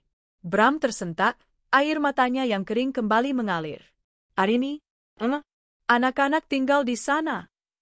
Aku akhirnya berhenti, tepat di depan pintu putar hotel. Aku menoleh. Di belakangnya, pintu Presidential Suite kini tertutup, mengunci dirinya dari kemewahan palsu. Rumah itu tidak akan dilelang, Bram, kataku, suaraku rendah. Aku akan membelinya kembali dari perusahaan pinjaman itu. Aku hanya ingin kamu tahu bahwa secara hukum, kamu sudah tidak memiliki apa-apa. Rumah itu, seperti segalanya, akan kembali menjadi milikku seutuhnya. Kamu adalah tamu. Aku menyerahkan 2 lembar euro 50 kepadanya. Uang tunai. Ini, kataku, 100 euro. Untuk membeli kopi dan baget sampai pesawatmu berikutnya. Aku sudah membelikanmu tiket pesawat ke Jakarta. Malam ini. Penerbangan ekonomi. Kamu akan mendapatkan detail etiketnya di meja resepsionis setelah jam 3 sore. Kamu punya waktu sampai jam 3 untuk menikmati Paris. Setelah itu, kamu keluar dari hotel ini, atau resepsionis akan memanggil security. Bram menatap uang itu, lalu menatap tanganku. Kau meninggalkanku? Aku tidak meninggalkanmu, kataku, sambil membenarkan sarung tangan kulitku. Aku memberimu pilihan, naik pesawat pulang malam ini dan menghadapi kehancuranmu di Jakarta, atau menjadi gelandangan di Paris. Pilihan ada di tanganmu. Tapi aku akan ke Nice. Aku mencium kening Rara dan Bima yang sudah menunggu di mobil. Ayo, sayang. Kita akan melihat lautan biru yang indah, kataku. Mobil itu meluncur pergi, meninggalkan Bram yang berdiri sendirian di trotoar Avenue George V, memegang 100 euro, di tengah kerumunan turis kaya yang berjalan cepat. Paris, kota cahaya, telah berubah menjadi penjara kaca untuknya. Penerbangan ke Nice terasa jauh lebih damai. Anak-anak sibuk dengan game di tablet mereka. Aku memandang keluar jendela, memikirkan Bram. Aku tahu, secara emosional, dia sudah hancur. Tapi kehancuran yang total belum sempurna. Saat kami tiba di Nice, aku menghubungi Dharma lagi. Dharma, bagaimana situasi di Jakarta? Ada upaya kontak dari Bram? Tidak, Bu Arini. Ponselnya mati sejak ia naik pesawat. Tapi ada perkembangan besar dari pihak Bella. Menarik. Lanjutkan. Tim kami di Istanbul telah mengonfirmasi bahwa Bella Anindita berhasil melarikan diri dari hotel. Namun, paspornya ditahan. Dia sempat menelepon Kedutaan Besar Republik Indonesia, KBRI, di Ankara, mengaku sebagai korban pencurian, dan meminta bantuan untuk dokumen perjalanan darurat. Dan KBRI? Mereka profesional. Mereka bertanya apakah dia memiliki uang untuk biaya dokumen dan penerbangan kembali. Dia bilang tidak. Dia bilang kartu kreditnya macet. KBRI menolaknya. Mereka hanya bisa memberinya tempat berlindung sementara di penampungan jika dia memenuhi persyaratan status tunawisma yang sah, tetapi tidak ada tiket pulang gratis. Aku tersenyum puas. Bella, si social climber, kini harus memutuskan apakah dia mau tidur di penampungan KBRI yang sederhana di Ankara atau menjadi gelandangan di jalanan Istanbul, tempat dia bisa mencari kekayaan baru. Dia memilih opsi kedua, Bu, kata Dharma. Kami mendapatkan laporan dari sumber yang terpercaya. Dia terlihat di daerah Taksim, mencoba mencari pekerjaan serabutan di kafe, dan tidur di taman. Dia sudah menjadi gembel, Bu. Hanya dalam 3 hari. Dan dia tidak bisa menghubungi Bram. Tidak. Dia tidak punya uang untuk membeli pulsa, dan dia takut menggunakan wifi publik terlalu lama. Dia terisolasi sepenuhnya. Dia mengira Bram sedang berlibur mewah di Istanbul tanpa dia. Dia merasa dikhianati oleh Bram juga. Bagus, kataku. Biarkan mereka menderita dalam isolasi yang sempurna. Nice adalah antitesis dari drama Paris. Kami menyewa villa di tepi laut dengan pemandangan Mediterania yang mempesona. Anak-anak bermain di pantai, meskipun airnya terlalu dingin. Aku mengambil waktu sejenak untuk menelepon Rina, kepala keuangan. Rina, kirimkan surat penangguhan Bram sebagai direktur pengembangan bisnis. Alasan, cuti panjang tanpa batas waktu, segera berlaku. Dan Rina, aku mengambil alih semua tanggung jawabnya. Mulai sekarang, semua laporan keuangan akan langsung ke mejaku. Siap, Bu Arini. Saya akan eksekusi surat itu hari ini juga. Posisinya, gelarnya, gajinya, semuanya telah ditarik. Bram Wijaya kini secara resmi adalah tidak ada. 3 hari kemudian, aku mendapatkan notifikasi dari Dharma. Tiket penerbangan Bram Wijaya dari Paris ke Jakarta telah digunakan. Dia memilih untuk pulang, menghadapi kenyataan yang kubuat. Aku membayangkan dia duduk di kursi ekonomi, sendirian, tanpa uang sepeser pun, pulang ke rumah yang kini bukan lagi miliknya, ke kantor yang kini tidak lagi mengenalnya. Liburanku di Riviera Prancis menjadi sempurna. Aku tidak lagi merasa sakit hati. Yang ada hanya kepuasan yang dingin. Aku telah membersihkan kotoran dari hidupku, dan aku melakukannya tanpa perlu menumpahkan setetes pun air mata. Aku berjanji pada diriku sendiri, ketika aku kembali ke Jakarta, aku akan memulai kehidupan baruku, kehidupan yang bebas dari bayangan dan pengkhianatan suamiku. Hari-hari di Nice adalah terapi. Arini menghabiskan seminggu di tepi Mediterania, dikelilingi warna biru safir dan bunga-bunga bougainvillea yang mewah. Anak-anak, Rara dan Bima, bermain jet ski di perairan yang tenang dan menghabiskan sore di Promenade des Anglais, melupakan sepenuhnya kelesuan ayah mereka di Paris. Bagi Arini, ini adalah pemulihan total. Jauh dari Paris yang penuh drama, Nice memberinya ruang untuk menata kembali kerajaannya. Setiap pagi, ia duduk di balkon villa yang menghadap laut, bukan untuk berjemur, tetapi untuk mengadakan konferensi video dengan Jakarta. Rina, bagaimana kelanjutan audit pengeluaran Bram?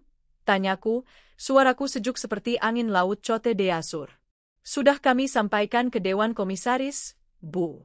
Kasusnya sudah jelas, penyalahgunaan dana RND untuk pembelian aset pribadi atas nama pihak ketiga. Surat penangguhan tanpa batas waktu sudah dikirim ke alamat rumah. Aksesnya ke sistem sudah dicabut total, lapor Rina. Bagus. Dan status rumah Pondok Indah? Sudah aman, Bu. Kami menyelesaikannya dengan perusahaan pinjaman. Status kepemilikan kini 100% di tangan Anda.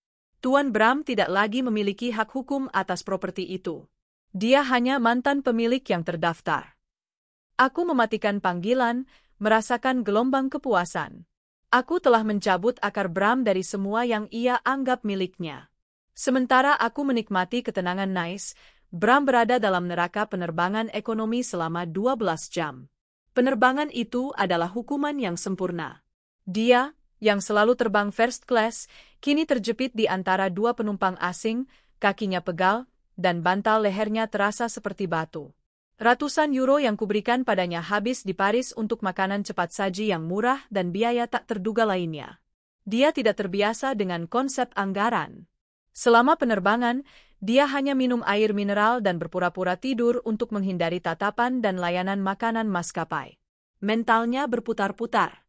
Dia tidak memikirkan pengkhianatannya, dia memikirkan kehilangannya. Bella. Dia harus menyelamatkan Bella. Tapi bagaimana? Rumah. Bagaimana dia akan menjelaskan kepada Rina bahwa dia tidak punya tempat tinggal? Ketika pesawat mendarat di Bandara Soekarno-Hatta, Jakarta, malam hari, Bram merasa seperti baru saja dipukuli. Dia berjalan keluar dari pintu kedatangan dengan koper mahalnya yang tampak tidak serasi dengan wajahnya yang kuyu. Dia mencoba mencari sinyal telepon, tetapi kartu SIM Indonesianya, yang telah kurusak melalui jalur teknis di perusahaanku, tetap mati. Dia tidak bisa memesan taksi online. Dia mencoba mencari bilik ATM untuk mencoba menarik sisa gajinya, tetapi semua kartunya ditolak, statusnya diblokir sementara. Seorang pria kaya, tanpa uang tunai di bandaranya sendiri. Setelah mencoba berbicara dengan petugas bandara dan meminta pinjaman kecil, permintaannya ditolak dengan sopan. Bram terpaksa melakukan hal yang paling memalukan dalam hidupnya. Dia menjual jam tangan Rolex replika, hadiah dari Bella, yang ia kira asli, kepada salah satu porter dengan harga yang sangat murah, hanya untuk mendapatkan uang tunai yang cukup untuk naik taksi reguler ke Pondok Indah. Perjalanan itu terasa seperti perjalanan terakhir menuju jurang. Taksi itu berhenti di depan rumah mewah kami di Pondok Indah. Pintu gerbang besi yang tinggi tampak begitu megah, begitu familiar, namun kini terasa mengancam. Bram membayar taksi. Dia menghela napas, berusaha merapikan kemejanya yang kusut. Setidaknya, dia pikir, dia bisa masuk. Dia menekan bel. Tak ada jawaban. Dia memasukkan kode aksesnya ke gerbang. Beep. Kode ditolak. Dia mencoba lagi, dengan panik. Kode itu selalu sama selama 10 tahun. Tiba-tiba, lampu beranda menyala. Muncul Pak Kardi, satpam rumah kami yang sudah tua. Pak Kardi mengenali Bram, tetapi wajahnya tidak menunjukkan kegembiraan atau sapaan hangat. "Selamat malam, Pak Bram," sapa Pak Kardi, suaranya formal dan dingin. "Malam, Pak Kardi. Kenapa kodenya tidak bisa? Cepat buka gerbangnya." "Saya lelah." "Mohon maaf, Pak. Kode sudah diganti atas perintah Ibu Arini sejak 3 hari lalu." "Ganti? Kenapa kamu tidak memberitahuku?" "Ibu bilang, hanya beliau, anak-anak, dan saya yang memiliki kode baru. Dan mohon maaf, Pak, saya tidak bisa membukakan pintu untuk Bapak." Bram menatapnya, tidak percaya. "Maksudmu kau tidak akan membiarkan aku masuk ke rumahku sendiri?" "Ini bukan lagi rumah Bapak, Pak Bram," kata Pak Kardi pelan, menyerahkan sebuah amplop. "Ibu Arini berpesan, tolong baca surat ini. Dan Ibu berpesan, Bapak tidak diizinkan masuk ke properti ini." Bram merobek amplop itu. Isinya adalah salinan legal dari akta jual beli baru yang menunjukkan Arini Wijaya sebagai pemilik tunggal dan sebuah surat dari pengacara yang menyatakan bahwa Bramantio memiliki waktu 24 jam untuk mengambil barang-barang pribadinya dari gudang penyimpanan yang sudah disiapkan. Dia sekarang adalah orang asing di depan rumahnya sendiri. Marah yang absolut meletus dalam dirinya. Dia menggebrak gerbang besi itu dengan tinjunya, menyakiti dirinya sendiri. "Arini!" teriaknya. Namun, teriakannya hanya disambut oleh keheningan jalanan yang sepi. Tidak punya pilihan, dan hanya memiliki uang tunai sisa dari jam tangan replikanya, Bram memutuskan pergi ke kantor. Kantornya. Setidaknya di sana ia masih punya posisi, dan mungkin, tempat untuk tidur. Dia naik taksi lagi, kali ini ke gedung pencakar Langit Wijaya Group di kawasan SCBD. Pukul 23, lobi kantor masih terang benderang. Petugas keamanan di meja depan melihatnya datang, dan ekspresi di wajah mereka sama dengan Pak Kardi, formal, kaku, tanpa hormat. "Selamat malam, Pak Bram. Anda tidak ada di jadwal akses." "Saya direktur pengembangan bisnis di sini. Saya tidak butuh jadwal." "Biarkan saya naik," geram Bram, mencoba berjalan melewati meja resepsionis. Tiba-tiba, Dharma, yang mengenakan jas rapi, muncul dari bayangan. Dia sekarang adalah kepala keamanan, diangkat langsung oleh Arini. Selamat malam, Tuan Bramantio, kata Dharma, nadanya profesional, tetapi ada kilatan kemenangan di matanya. Saya minta maaf. Akses Anda telah dicabut. Anda di bawah penangguhan.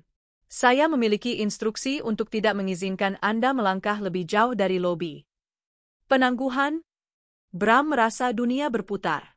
Aku direktur. Aku berhak atas kantorku. Dharma hanya mengangkat bahu. Silakan baca surat elektronik dari HRD dan legal, Tuan. Jika Anda bersikeras, saya akan terpaksa memanggil polisi untuk pelanggaran batas wilayah. Bram menyadari ini adalah akhir. Kantor, yang seharusnya menjadi jangkar kekuasaannya, kini menolaknya. Dengan putus asa, Bram berjalan keluar ke jalan. Ia duduk di tangga trotoar, di bawah bayangan gedung pencakar langitnya sendiri. Mantan direktur yang kini menjadi gelandangan. Saat ia duduk di sana, ponselnya yang hanya terhubung ke Wi-Fi terbuka menunjukkan pesan. Itu dari Dharma. Dharma mengiriminya satu lampiran foto. Foto Bella. Bella Anindita, di daerah Taksim, Istanbul. Rambutnya berantakan, pakaiannya kotor, dia sedang tidur di bangku taman, kepalanya ditutupi koran. Di bawah foto itu, ada teks dari Dharma. Laporan terbaru dari Istanbul, Nona Bella Anindita terpaksa menjadi tunawisma. Paspornya disita oleh hotel. Dia mencoba menghubungi KBRI, tetapi tidak memiliki uang untuk biaya dokumen. Dia tidak punya rumah untuk kembali. Dia adalah gembel di negara asing. Bram menatap foto itu, air matanya kering karena syok. Dia tidak lagi memiliki Bella untuk diselamatkan. Dia tidak lagi memiliki Bella untuk disalahkan. Keduanya berada di jurang yang sama, di benua yang berbeda. Arini? Desis Bram, menggemakan nama itu. Itu bukan lagi teriakan amarah. Itu adalah gumaman kekalahan total. Aku, Dinais, menerima laporan Dharma yang lebih detail.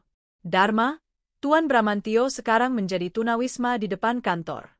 Dia hancur. Saya juga sudah mengutus tim untuk memantau keberadaan Bella di Taksim. Kami tidak akan membiarkannya mati kelaparan, Bu. Kami hanya akan memastikan dia tidak bisa mendapatkan uang dan pulang dengan mudah. Aku tersenyum, menyesap kopi. Liburan hampir selesai. Kehidupan Bram dan Bella, di sisi lain, baru saja dimulai. Mereka kini berbagi nasib yang sama, terperangkap, dimiskinkan, dan tanpa daya. Balas dendamku telah mencapai kesempurnaan. Aku bisa pulang dengan kepala tegak, siap menghadapi babak perceraian. Setelah 1 minggu penuh di Nice, Arini siap untuk kembali ke Jakarta. Liburannya telah memberinya kedamaian dan keteguhan hati. Rara dan Bima sudah puas, lelah, dan penuh cerita tentang pantai berpasir dan ombak Mediterania. Di Bandara Nice Cote d'Azur, Arini dan anak-anak duduk di lounge eksklusif, menunggu penerbangan first class mereka kembali ke Indonesia.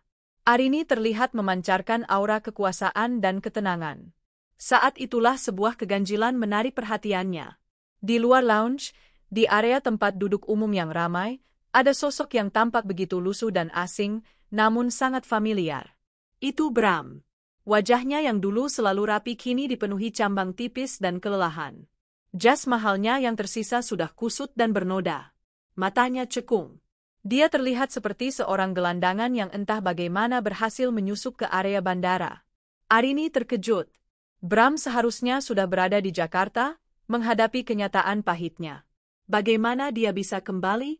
Rupanya, Bram, setelah menghabiskan 2 hari di jalanan Jakarta tanpa akses, berhasil menjual koper mahalnya, isinya dia tinggalkan di gudang, dan cincin kawinnya kepada seorang pedagang loak dengan harga yang sangat rendah. Uang itu hanya cukup untuk tiket pesawat termurah, rute berliku dari Jakarta ke Nice dengan beberapa kali transit. Dia tahu Arini akan terbang dari Nice, dan itu adalah kesempatan terakhirnya untuk memohon ampun sebelum perceraian dimulai. Bram melihat Arini dan anak-anak. Dengan sisa tenaga dan harga diri yang entah dari mana, dia berlari menuju pintu lounge. Arini, tunggu, teriaknya, suaranya parau.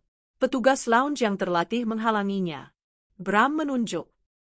Itu istri saya. Saya Arini bangkit dengan tenang. Dia berjalan ke pintu lounge. Dia suamiku, katanya kepada petugas, yang kemudian mengangguk dan mengizinkan Bram masuk. Bram tersungkur di lantai marmer yang mengkilap di hadapan Arini. Aku memohon padamu, Arini. Aku tahu aku salah. Aku hancur. Aku tidak punya apa-apa. Rumah, kantor, semua hilang. Tolong, aku mohon, berikan aku uang kembali ke Jakarta. Aku tidak punya tiket pulang lagi. Aku hanya punya uang receh. Rara dan Bima menatap keheranan. Ayah kenapa? Tanya Rara. Ayah hanya terlalu rindu Mama, sayang. Jadi ayah menyusul kita ke sini? Jawab Arini, suaranya tetap datar. Arini menatap Bram, yang kini memegang kakinya. Kamu memohon padaku?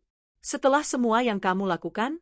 Setelah kamu menghabiskan jutaan dolar untuk wanita itu? Bella, dia juga hancur, Arini.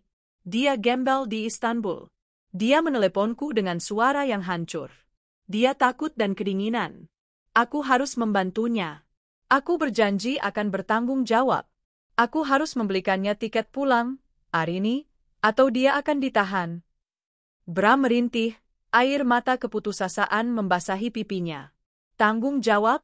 Itu adalah kata yang terlambat kamu ucapkan, Bram. Arini mengambil tiket penerbangan Bram yang sudah hangus di Jakarta, yang entah bagaimana ia bawa. Aku memberimu tiket pulang, dan kamu memilih untuk datang ke sini, membuang sisa uangmu hanya untuk memohon belas kasihan. Arini mengeluarkan dompetnya. Dia mengeluarkan selembar euro 50. Ini, katanya, ambil. Belikan dirimu makan dan telepon. Pesawatku akan terbang sebentar lagi. Jika kamu ingin kembali ke Jakarta, beli tiket. Sekarang. Dia meletakkan uang itu di dada Bram, berbalik, dan mulai berjalan menuju gerbang. Tiba-tiba, ponsel Bram, yang terhubung ke Wi-Fi lounge yang lemah, berdering. Sebuah panggilan masuk dari nomor yang tidak dikenal. Itu dari KBRI di Ankara. Bram mengangkatnya dengan panik. Ya? Bagaimana Bella? Apakah dia aman? Suara petugas KBRI di seberang terdengar tenang. Tuan Bramantio, kami telah memproses Nona Bella Anindita. Dia telah berada dalam status tunawisma di Taksim selama seminggu.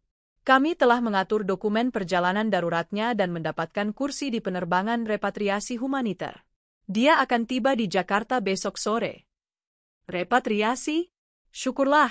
Terima kasih. Tapi dia butuh uang tunai untuk... Mohon maaf, Tuan. Semua biaya telah ditanggung oleh pemerintah. Tapi Tuan dan Nona Bella harus menyelesaikan semua tagihan utang di Turki di lain waktu. Statusnya kini adalah persona non grata di Turki sampai utang-utang hotelnya lunas. Bram menutup telepon, merasa lega dan ngeri pada saat yang sama. Bella akan pulang. Dia akan diselamatkan. Dia berbalik, bersemangat untuk memberitahu Arini. Arini, Bella P.U. Kling. Suara pengumuman di gerbang berbunyi, panggilan terakhir untuk penerbangan ke Jakarta. Gerbang akan ditutup dalam 5 menit. Arini, Rara, dan Bima sudah berada di lorong masuk pesawat. Arini menoleh sekali ke belakang, melihat Bram yang masih memegang ponselnya, wajahnya yang kuyu menunjukkan campuran lega dan kekalutan. Bram, panggil Arini. Pesawat akan terbang. Jika kamu mau naik, sekarang. Bram terpaku. Dia harus segera bergegas. Tapi dia melihat pesan WhatsApp dari Bella yang baru saja masuk. Mas, aku pulang besok. Tunggu aku di apartemennya. Aku udah nggak sabar. Dia harus memberitahu Bella bahwa apartemennya sudah disegel. Dia harus menemukan tempat berteduh. Aku harus menyelesaikan telepon penting. Arini, tunggu aku. Aku janji sebentar, teriak Bram. Arini tidak menunggu. Dia hanya menoleh ke depan, tersenyum pada pramugari, dan melangkah masuk ke dalam pesawat. Gerbang ditutup. Bram berlari ke gerbang, menggedornya dengan panik. Buka, saya suaminya. Saya harus naik. Pramugari di gerbang menggeleng sopan. Maaf, Tuan. Anda terlambat. Pesawat sudah mendorong mundur. Bram melihat ke kaca jendela. Pesawat yang membawa istri dan anak-anaknya, serta satu-satunya kunci untuk mendapatkan kembali kekayaannya, perlahan bergerak menjauh dari gerbang, menuju landasan pacu. Dia telah tertinggal. Sendirian. Di Bandara Nice, tanpa tiket pulang, tanpa uang tunai, hanya selembar euro 50, dan dengan koper mahalnya sudah dijual. Bram ambruk ke lantai bandara, menangis histeris. Dia bukan lagi direktur pengembangan bisnis Wijaya Group. Dia kini adalah tunawisma internasional. Dia dikhianati oleh istri dan anak-anaknya, dan ditinggalkan dalam kekalahan total. 12 jam kemudian, Bella Anindita mendarat di Bandara Soekarno-Hatta. Wajahnya pucat, rambutnya berantakan, dan dia hanya mengenakan pakaian yang sama dengan yang ia pakai seminggu lalu. Tas tangannya yang mahal kini kosong. Dia dibawa oleh petugas KBRI melalui jalur khusus. Dia mengharapkan karpet merah, atau setidaknya, Bram yang berlari memeluknya, memegang kartu kredit platinum, dan membawanya kembali ke apartemen mewah. Sebaliknya, dia hanya mendapatkan bus ke terminal umum. Mas Bram pasti tunggu aku di apartemen, gumamnya, mencoba mencari taksi. Dia mencoba mencari ATM. Semua kartu yang diberikan Bram terblokir. Bella akhirnya naik taksi menuju Azur Kuningan. Setibanya di sana, dia disambut oleh segel Wijaya Group di pintu unit 2701, dan seorang petugas keamanan yang tersenyum. Mohon maaf, Nona. Unit ini disegel atas perintah pengadilan. Semua properti Anda ada di gudang penyimpanan. Hati Bella mencelos. Dia menghubungi Bram, tetapi ponsel Bram sudah mati, kehabisan baterai setelah dia ditinggalkan di Bandara Nice. Dengan sisa uang recehnya, Bella naik taksi lagi, menuju Pondok Indah, ke rumah yang dia tahu milik rajanya. Di gerbang Pondok Indah, dia disambut oleh Pak Kardi. Selamat malam, Nona. Ada yang bisa saya bantu? Saya Bella. Saya mau masuk. Saya ingin bertemu Tuan Bramantio. Pak Kardi menggeleng. Mohon maaf, Nona. Tuan Bramantio sudah tidak tinggal di sini. Dan Ibu Arini berpesan, properti ini tertutup untuk semua pihak yang tidak memiliki kepentingan keluarga. Bella terhuyung mundur. Apartemen hilang. Bram tidak ada. Rumah tidak ada. Dia benar-benar tidak punya apa-apa. Pada saat yang sama, Bram di Nice telah diusir dari bandara karena mengganggu keamanan. Dia mendapati dirinya berjalan di trotoar yang dingin di luar Nice, mencoba menjual sepatu kulitnya untuk membeli makanan. Bella akhirnya hanya bisa tidur di bangku taman terdekat di Jakarta, memeluk dirinya sendiri. Bella di Jakarta, Bram di Nice. Keduanya adalah gembel, dipisahkan oleh benua dan dihancurkan oleh kekejaman yang sama, Arini Wijaya. Aku, di pesawat, menyesap sampanye, melihat cahaya Jakarta yang mendekat. Aku telah memenangkan perang. Sekarang saatnya untuk menata kehidupan baru. Pesawat yang membawa Arini dan anak-anak mendarat mulus di Bandara Soekarno-Hatta. Meskipun lelah setelah penerbangan panjang, Arini tidak menunjukkan kelelahan. Dia memancarkan energi yang mematikan.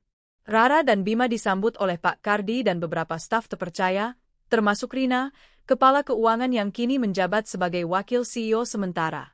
Arini hanya mengangguk singkat, pandangannya langsung tertuju pada Rina. Rina, siapkan pertemuan Dewan Komisaris jam 8 pagi ini. Aku ingin semua laporan audit Bram disajikan. Dan pastikan surat pemecatan final sudah disiapkan, bukan penangguhan, perintahku, suaraku sejelas kristal. Siap, Bu Arini. Semuanya sudah diatur, jawab Rina, matanya menunjukkan kekaguman yang tersembunyi. Saat mobil Bentley yang menjemput kami melaju menuju Pondok Indah, Arini mengabaikan kemewahan di sekitarnya. Fokusnya adalah membersihkan setiap jejak Bram dari hidupnya. Bu Arini, kata Pak Kardi dari kursi depan, Tuan Bramantio datang tadi malam, diantar taksi. Dia mencoba masuk rumah dan sempat menggedor gerbang. Dia tidur di bangku dekat pos satpam selama 2 jam, lalu pergi. Arini hanya mendengus. Biarkan saja. Dia bukan urusan kita lagi. Pastikan pengamanan ditingkatkan. Tidak ada seorang pun yang tidak kuizinkan boleh masuk, termasuk dia. Setibanya di rumah, suasana terasa baru. Semua barang pribadi Bram, yang telah diambil dari gudang penyimpanan sesuai surat pengacara, kini telah ditempatkan di sebuah kontainer sewaan di luar gerbang, siap diambil oleh kurir. Rumah itu terasa lebih ringan, lebih bersih, bebas dari aura pengkhianatan. Sementara Arini langsung tenggelam dalam rapat darurat dengan timnya, Bram sedang mengalami mimpi buruk terburuknya di jalanan Jakarta. Setelah ditinggalkan di Nice, Bram menggunakan Euro 50 yang diberikan Arini untuk membeli tiket bus jarak jauh, serangkaian penerbangan low cost dari Nice ke Turki, lalu transit berjam-jam, hingga akhirnya tiba di Jakarta 2 hari setelah Arini. Dia tiba dengan wajah lebih kuyu, pakaian yang bau, dan hanya memegang ranselnya yang tersisa. Dia tahu Bella sudah kembali ke Jakarta. Satu-satunya tujuannya adalah menemukan Bella. Dia berpikir, meskipun hancur, setidaknya mereka masih memiliki cinta sejati, dan Bella akan menghiburnya. Dia berjalan kaki dari terminal umum ke pusat kota, menghindari taksi karena dia hanya memiliki sekitar Rp50.000 sisa di sakunya. Pagi menjelang siang, dia tiba di Azur Kuningan. Segel Wijaya Group di pintu unit 2701 seolah menertawainya. Dia mencoba menghubungi Bella dengan ponselnya yang ia isi daya sebentar di bandara, tetapi telepon Bella tidak aktif, pasti kehabisan baterai karena ia menjadi tunawisma. Putus asa, Bram mulai berjalan menyusuri jalanan, mencari taman-taman di sekitar Kuningan. Dia yakin Bella akan berada di area yang dia kenal.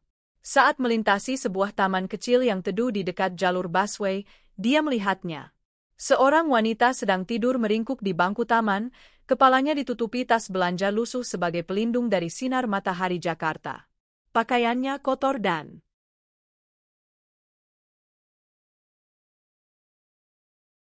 berantakan. Namun, siluet tubuh dan sepatu hak tingginya yang kini sudah rusak, sangat ia kenali. Bella, panggil Bram, suaranya hampir tidak terdengar. Bella tersentak bangun. Matanya yang merah menatapnya. Butuh waktu baginya untuk mengenali pria di depannya. Pria itu tampak lebih parah darinya, rambutnya seperti sapu ijuk, wajahnya dipenuhi kumis tipis, dan bau keringat. Mas Bram? Bella berdiri, rasa lega bercampur jijik memenuhi wajahnya. Ya Tuhan, kamu kenapa? Kamu kelihatan seperti gelandangan. Kamu juga, sayang, balas Bram, suaranya patah. Aku tertinggal di Nice. Aku tidak punya uang sepeser pun. Apartemen kita sudah disegel Arini. Bella menangis. Aku tahu. Aku datang ke sini dan semua barangku hilang. Mobilku hilang. Kartuku mati. Aku jadi gembel, Mas. Aku tidur di sini. Aku pikir kamu di Turki, menikmati hidup mewah tanpa aku. Tidak, Bella. Aku juga hancur. Arini mengambil semuanya. Dia memblokir semua akses ke uangku. Dia menyita segalanya. Kita tidak punya apa-apa lagi. Reuni yang seharusnya menjadi momen romantisme di tengah kesulitan, malah berubah menjadi konfrontasi yang brutal. Mereka saling berhadapan, bukan sebagai raja dan ratu, melainkan sebagai dua pengemis yang sama-sama bangkrut. Bella menatap Bram dengan mata yang dulu penuh cinta materialistis, kini dipenuhi kebencian murni. Kamu bilang kamu kaya.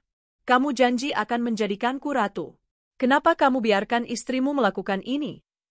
Kamu tidak punya uang sepeser pun, Mas? Tidak ada rekening rahasia? Aku mencoba mentransfer, tapi Arini, dia mengontrol segalanya. Aku hanya numpang hidup, Bella. Aku tidak pernah punya kekuatan sejati. Bram berteriak, frustrasi. Numpang hidup, Bella mundur, jijik. Jadi kamu tidak ada bedanya dengan aku. Lebih buruk. Setidaknya aku hanya menipu, tapi kamu bahkan mencuri dari istrimu sendiri. Kamu bukan raja. Kamu hanya boneka yang hancur. Cinta materialistis itu runtuh. Dalam sekejap, mereka menyadari bahwa ikatan mereka hanyalah uang. Dan sekarang, uang itu hilang, ikatan itu terputus. Bram menatap wanita yang ia hancurkan rumah tangganya demi wanita itu. Wanita itu kini membencinya, mencampakkannya di tengah jalan. Kau sama sekali tidak mencintaiku, gumam Bram. Aku mencintai uangmu, balas Bella tegas. Dan sekarang kamu bahkan tidak punya uang untuk membeli makan siangku. Bella berbalik, meninggalkannya sendirian di bangku taman, berjalan cepat, entah kemana, hanya dengan satu tujuan, menjauh dari Bram, simbol kegagalan besarnya. Sementara itu, Di kantor Wijaya Group, Arini menyelesaikan babak final balas dendamnya. Keputusan Dewan Komisaris sudah final, kata Arini kepada tim legal dan HRD. Bramantio Wijaya dipecat secara tidak hormat. Semua tunjangan dan pesangonnya dibekukan hingga audit selesai. Kirim surat itu hari ini. Dan siapkan gugatan cerai di pengadilan agama. Alasan, penggelapan dana dan perzinahan. Aku tidak ingin 1 rupiah pun asetku disentuh olehnya. Arini menghela napas, merasakan beban yang terangkat dari bahunya. Dia telah memenangkan segalanya. Uang, anak-anak, perusahaan, dan harga dirinya. Malam itu, saat Rara dan Bima tertidur, Arini berdiri di balkon rumahnya yang kini 100% miliknya. Ponselnya berdering. Dharma. Bu Arini, laporan terakhir. Bella Anindita terlihat bekerja sebagai pelayan di warung makan pinggir jalan di daerah Cengkareng. Tidak punya tempat tinggal tetap. Sedangkan Tuan Bramantio, dia terlihat di terminal Kampung Rambutan. Mencoba mencari pekerjaan apapun, tapi tidak ada yang mau menerimanya. Mengapa tidak ada yang mau? Bu Arini, jawab Dharma pelan. Kami memastikan semua database HRD perusahaan besar di Jakarta menerima notifikasi internal tentang kasus penggelapan Direktur Bramantio Wijaya. Dia kini menjadi persona non grata di dunia korporat. Arini menutup telepon. Tidak ada lagi yang perlu dilakukan. Mereka telah jatuh ke dasar jurang. Mereka tidak hanya dihancurkan, mereka diisolasi dari masyarakat yang pernah mereka anggap sebagai arena bermain. Arini berjalan ke kamar tidur. Dia melihat foto pernikahannya di meja samping. Dia mengambilnya. Dia tersenyum. Bukan senyum kesedihan, tapi senyum kemenangan. Kemudian, dengan gerakan yang tenang, dia menjatuhkan foto itu ke tempat sampah. Selamat tinggal, Bram, bisiknya. Selamat datang di kehidupan baruku. 2 tahun telah berlalu sejak pesawat Arini mendarat di Jakarta, meninggalkan Bram di Bandara Nice. 2 tahun adalah waktu yang cukup bagi Arini untuk membersihkan sisa-sisa kehancuran dan menata ulang kerajaannya. Wijaya Group kini berkembang pesat. Di bawah kepemimpinan tunggal Arini, perusahaan berhasil melakukan restrukturisasi besar-besaran. Arini tidak hanya memulihkan dana yang digelapkan Bram, tetapi juga menutup pos-pos pengeluaran tidak perlu, menjadikan perusahaan lebih ramping dan agresif di pasar. Rina telah diangkat sebagai CEO operasional, dan Dharma kini menjadi Chief Security Officer yang mengendalikan semua keamanan fisik dan siber, memastikan tidak ada lagi pengkhianatan dari dalam. Kehidupan Arini pribadi benar-benar mengalami reset total. Perceraian berjalan cepat dan brutal bagi Bram. Gugatan cerai diajukan atas dasar perzinahan dan penggelapan dana perusahaan. Bukti yang diajukan Arini sangat solid. Laporan audit terperinci, akta apartemen di Kuningan atas nama Bram, dan kesaksian Bella yang terpaksa dibawa pulang oleh KBRI sebagai tunawisma. Bram, tanpa uang untuk membayar pengacara yang kompeten, dan tanpa reputasi, setelah Arini memastikan namanya masuk daftar hitam korporat, hanya bisa menerima kekalahannya. Pengadilan mengabulkan permohonan cerai Arini, memberinya hak asuh penuh atas anak-anak, dan memerintahkan Bram untuk membayar ganti rugi atas dana perusahaan yang ia gelapkan. Tentu saja, Bram tidak punya apa-apa untuk membayar, jadi utang itu akan mengikatnya seumur hidup. Sementara Arini menikmati kedamaian dan kekuasaan barunya, kehidupan Bram dan Bella berada di titik terendah. Setelah persidangan, Bella Anindita sepenuhnya menyalahkan Bram. Dia kembali ke bangku taman, tempat dia pertama kali bertemu Bram setelah kepulangannya dari Istanbul. Namun, kini, dia tidak lagi bisa menjadi pelayan di warung makan Cengkareng karena tempat itu bangkrut. Bella, si selebgram yang dulunya angkuh, kini benar-benar menjadi gembel. Wajahnya yang dulu terawat kini kusam, rambutnya acak-acakan. Semua barang mewahnya telah dilelang oleh Arini, dan uang hasil lelang tersebut disumbangkan atas nama Yayasan Anak-anak Wijaya Group. Bram, setelah diusir dari semua sudut kota besar, mencoba mencari pekerjaan serabutan di luar Jakarta, jauh dari mata yang mengenalnya. Namun, ia tidak terbiasa dengan pekerjaan kasar. Ia mencoba menjadi buruh, tetapi tangannya yang halus dan otaknya yang terbiasa dengan sofa empuk tidak sanggup.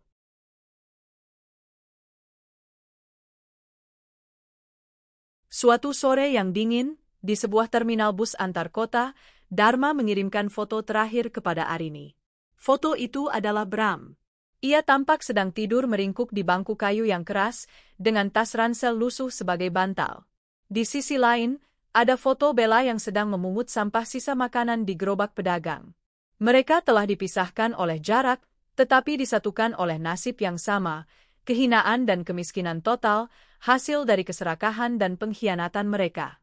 Aku melihat foto-foto itu di layar laptop, tidak ada lagi kemarahan.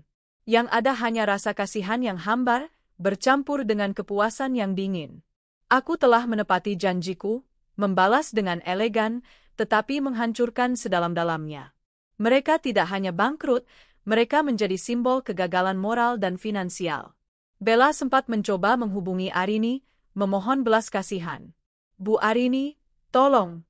Saya mohon, kembalikan uang saya sedikit saja. Saya akan melakukan apa saja, katanya dalam pesan WhatsApp yang dikirimnya dari ponsel umum. Arini membalas dengan satu kalimat dingin, semua barang dan uang yang kamu miliki adalah hasil mencuri dari anak-anakku. Aku tidak punya apa-apa lagi untukmu. Pergilah dan cari pekerjaan halal. Sejak itu, Bella menghilang dari radarku. Bram juga. Mereka menjadi bagian dari statistik orang-orang yang tersesat di kota besar. Sementara itu, Arini dan anak-anak hidup dalam kebahagiaan sejati. Rara dan Bima tidak pernah bertanya tentang ayah mereka lagi. Mereka hanya tahu ayah sedang bertugas di luar negeri tanpa batas waktu. Arini mengganti peran ayah mereka, menghabiskan lebih banyak waktu berkualitas, mengajari Bima strategi bisnis, dan membantu Rara melukis. Mama, kata Bima suatu malam, saat mereka melihat bintang dari balkon rumah yang kini terasa hangat dan damai. Mama hebat sekali. Dulu, Mama sibuk, tapi sekarang Mama selalu ada di sini. Air mata Arini menetes. Itu adalah pengakuan yang ia butuhkan. Kekuatan sesungguhnya bukanlah memimpin Wijaya Group, tetapi menjaga jiwa anak-anaknya. Mama akan selalu ada di sini, sayang, bisikku. Arini tidak lagi mencari cinta baru. Dia menemukan cinta sejati dalam kemandirian dan hubungannya dengan anak-anak. Dia menjadi ikon bagi wanita pengusaha, simbol kekuatan, ketenangan, dan kesuksesan yang otentik. Beberapa bulan setelah perceraian, Arini mengadakan perjalanan ski ke pegunungan Alpen bersama anak-anak. Saat mereka bermain salju, Arini menerima pemberitahuan dari Dharma. Dharma, berita terbaru dari terminal Kampung Rambutan. Tuan Bramantio telah ditangkap oleh petugas ketertiban umum karena mengganggu ketertiban. Dia sekarang berada di fasilitas rehabilitasi sosial. Arini menatap ponselnya, lalu mengangkat pandangannya ke atas. Di depannya, Rara dan Bima tertawa gembira, wajah mereka merona merah karena dingin. Langitnya biru. Salju berkilauan. Dia tersenyum. Senyum itu bukan lagi tawa dingin kemenangan. Itu adalah senyum kebebasan, senyum wanita yang telah membersihkan hidupnya dari racun dan siap untuk memulai babak baru yang cemerlang. Dia mematikan ponselnya dan membuangnya ke salju. Ayo, anak-anak, seru Arini, suaranya dipenuhi semangat. Mama akan mengajari kalian trik baru. Arini, penguasa kerajaan, telah menemukan harta karun terbesarnya, keluarga yang utuh, perusahaan yang kuat, dan hati yang tenang. Dongeng busuk telah berakhir. Kisah kebahagiaan sejati baru saja dimulai. 3 tahun telah berlalu sejak liburan ke Paris yang menjadi titik balik kehidupan Arini Wijaya. Hari itu, suasana ballroom mewah di salah satu hotel bintang 7 di Jakarta dipenuhi tepuk tangan. Arini, yang kini berusia awal 40-an, berdiri di atas panggung, menerima penghargaan sebagai CEO of the Year untuk kawasan Asia Tenggara. Wijaya Group, di bawah kepemimpinan tunggalnya, tidak hanya stabil tetapi telah meluncurkan 3 produk finansial yang revolusioner, mencatat pertumbuhan laba bersih sebesar 250% dalam 3 tahun. Arini mengenakan gaun malam biru tua yang disulam dengan kristal, memancarkan aura ketenangan dan otoritas yang tak terbantahkan. Dia tersenyum, senyum yang mencapai mata, senyum yang benar-benar bahagia. Itu bukan senyum kepura-puraan yang pernah ia tunjukkan di samping Bram. Ini adalah senyum otentik seorang wanita yang membangun kerajaannya sendiri dan kini menikmati hasilnya. Penghargaan ini, katanya di depan ratusan hadirin, suaranya jernih dan kuat, bukan hanya milik saya. Ini milik setiap individu yang percaya pada integritas, kerja keras, dan visi yang jelas. Dan yang terpenting, ini didedikasikan untuk dua matahari dalam hidup saya, Rara dan Bima. Tepuk tangan kembali membahana. Rara, kini remaja cantik berusia 11 tahun, dan Bima, mahasiswa baru yang mengambil jurusan bisnis di universitas ternama, tersenyum bangga dari meja VIP. Kehidupan mereka adalah bukti kemenangan Arini. Mereka tumbuh menjadi anak-anak yang mandiri, cerdas, dan tidak pernah lagi menyebut nama ayah mereka. Mereka tahu, mama mereka adalah pahlawan yang nyata. Setelah acara selesai, saat Arini sedang menikmati sampanye dengan Rina dan Dharma, Dharma membisikkan sesuatu di telinganya. Bu Arini, saya mendapat laporan mingguan terbaru dari tim sosial. Apakah Anda ingin mendengarnya? Arini menyesap sampanyenya.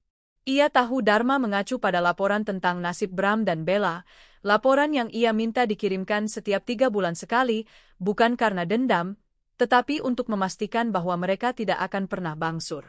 Bicaralah, kata Arini. Dharma membuka tabletnya. Bella Anindita masih bekerja di warung makan pinggir jalan di Cengkareng. Gajinya hanya cukup untuk menyewa kamar kos kecil dan membeli makanan sehari-hari. Kami mendapat kabar, dia mencoba masuk ke dunia hiburan lagi, tetapi dengan riwayat paspor yang disita dan reputasi buruk yang kami sebarkan secara halus, tidak ada yang mau menyentuhnya. Dia benar-benar dicabut dari lingkungan sosial yang pernah ia nikmati. Dia menua dengan cepat dan telah kehilangan semua daya tariknya yang dulu. Arini hanya mengangguk kecil. Bella, si parasit, telah menemukan tempatnya. Menderita dalam kesederhanaan, tanpa kemewahan yang ia puja. Itu adalah hukuman yang lebih kejam daripada penjara. Dan Bramantio? Tuan Bramantio, setelah keluar dari fasilitas rehabilitasi sosial setahun yang lalu, mengalami kesulitan beradaptasi.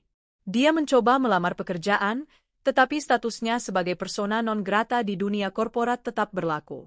Terakhir, dia terlihat di terminal Kampung Rambutan, bekerja sebagai pengangkut barang, sesekali menjadi tukang parkir liar. Dia tidak punya rumah, tidur di pos-pos kosong, dan benar-benar terputus dari peradaban kelas atas. Dia hidup dalam kehampaan. Apakah mereka pernah bertemu lagi? Tanya Arini, tiba-tiba tertarik. Yah, Bu. Sekitar 6 bulan lalu. Mereka bertemu secara tidak sengaja di sebuah pasar tradisional. Menurut laporan, Bella mendekatinya, berharap Bram punya sedikit uang. Tapi Bram justru menyalahkannya atas kehancurannya. Terjadi pertengkaran kecil yang memalukan di depan umum. Setelah itu, mereka kembali ke jalur mereka masing-masing, terpisah. Mereka tidak lagi berbagi cinta, hanya berbagi kebencian dan kemiskinan. Arini tersenyum tipis. Sempurna, katanya. Balas dendam terbaik bukanlah kebencian yang mendidih, tapi keberhasilan yang tenang di mana mereka tidak pernah bisa menyentuhnya lagi. Mereka adalah puing-puing, Dharma. Biarkan mereka menjadi pelajaran. Pulang ke rumah malam itu, Arini berdiri di balkon rumah Pondok Indah, rumah yang kini sepenuhnya miliknya, rumah yang terasa hangat. Ia tidak pernah mengubah desainnya, tetapi kini suasananya berbeda, sejuk, damai, dan penuh cahaya. Bima dan Rara datang ke balkon, mengenakan piyama. "Ma," kata Bima, memeluknya dari belakang. "Selamat untuk penghargaannya." "Terima kasih, sayang." "Ma." Rara menatap langit Jakarta yang bertabur bintang. "Mama hebat. Mama bisa melakukan semuanya sendiri." Arini memeluk kedua anaknya erat-erat. Air matanya menetes, bukan air mata kesedihan, tetapi air mata rasa syukur. Dia memikirkan Bram, yang kini mungkin tidur di bangku kayu di bawah jembatan, dan Bella, yang tidur di kamar sempit setelah seharian mencuci piring. Mereka telah kehilangan segalanya, bukan karena kehancuran finansial, tetapi karena kehilangan integritas. Sementara itu, Arini telah mendapatkan segalanya. Bukan hanya kekayaan yang ia pertahankan, tetapi juga pengakuan terpenting yang ia butuhkan, bahwa ia cukup. Cukup sebagai wanita, cukup sebagai pebisnis, dan lebih dari cukup sebagai seorang ibu. Liburan ke Paris itu bukanlah akhir dari pernikahannya. Itu adalah awal dari kehidupannya. Arini menatap ke langit malam, di mana bintang-bintang bersinar dengan tenang. Dia telah memenangkan perang, mendapatkan kedamaian, dan menata ulang kerajaan yang adil untuk dirinya dan anak-anaknya. Kisah balas dendam yang elegan telah selesai. Kisah kebahagiaan sejati telah menjadi epilognya. Aku akan selalu ada di sini untuk kalian, bisiknya kepada anak-anaknya. Selalu. 6 bulan kemudian, Jakarta dibanjiri cahaya matahari sore yang hangat. Arini berada di dalam mobil Bentley-nya, kali ini menuju pusat kota untuk urusan penandatanganan akuisisi baru. Dia duduk di kursi belakang, membaca laporan, kehidupannya bergerak dengan kecepatan tinggi, penuh tujuan. Mobilnya melintasi kawasan Kuningan yang ramai. Tiba-tiba, mata Arini menangkap sesuatu. Mobilnya berhenti sejenak di lampu merah, tepat di depan persimpangan yang menuju ke Azur Kuningan.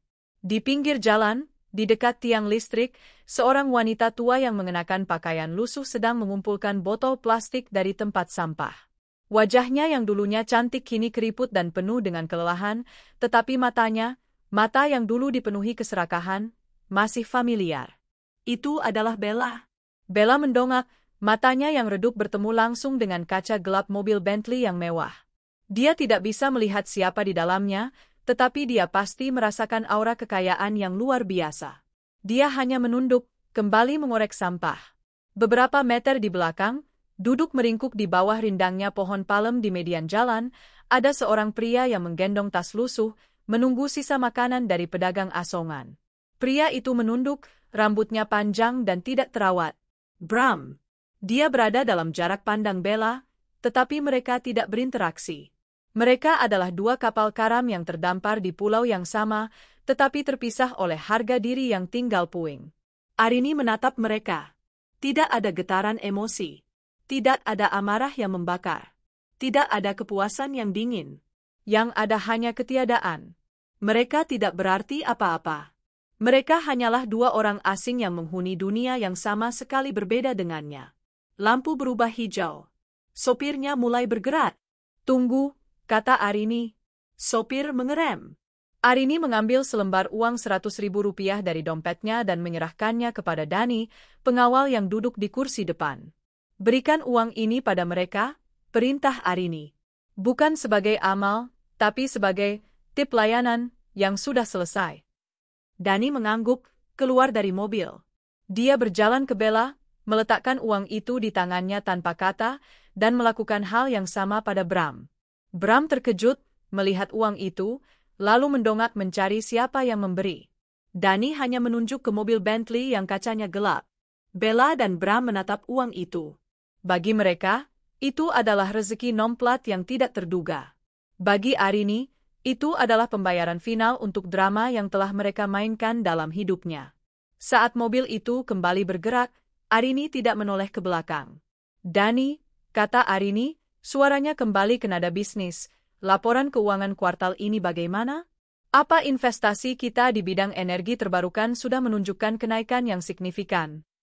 Dani mulai berbicara, dan Arini langsung tenggelam dalam pekerjaannya. Masa lalu telah dibeli dan ditutup. Ia telah dilemparkan kembali ke jalanan sebagai puing-puing yang tak berarti. Arini tidak lagi mencari cinta baru, tetapi ia dikelilingi oleh cinta sejati dari anak-anak dan loyalitas timnya. Ia telah memenangkan segalanya, tidak hanya harta tetapi juga martabat. Ia bukan lagi istri yang dicurangi, melainkan Arini Wijaya, wanita yang menjadi legenda, yang mengubah pengkhianatan menjadi kekuasaan tertinggi. Kisah balas dendam yang elegan telah selesai. Kisah kebahagiaan sejati telah menjadi epilognya. Aku akan selalu ada di sini untuk kalian, bisiknya kepada anak-anaknya, jauh di balik kaca jendela mobil. Selalu.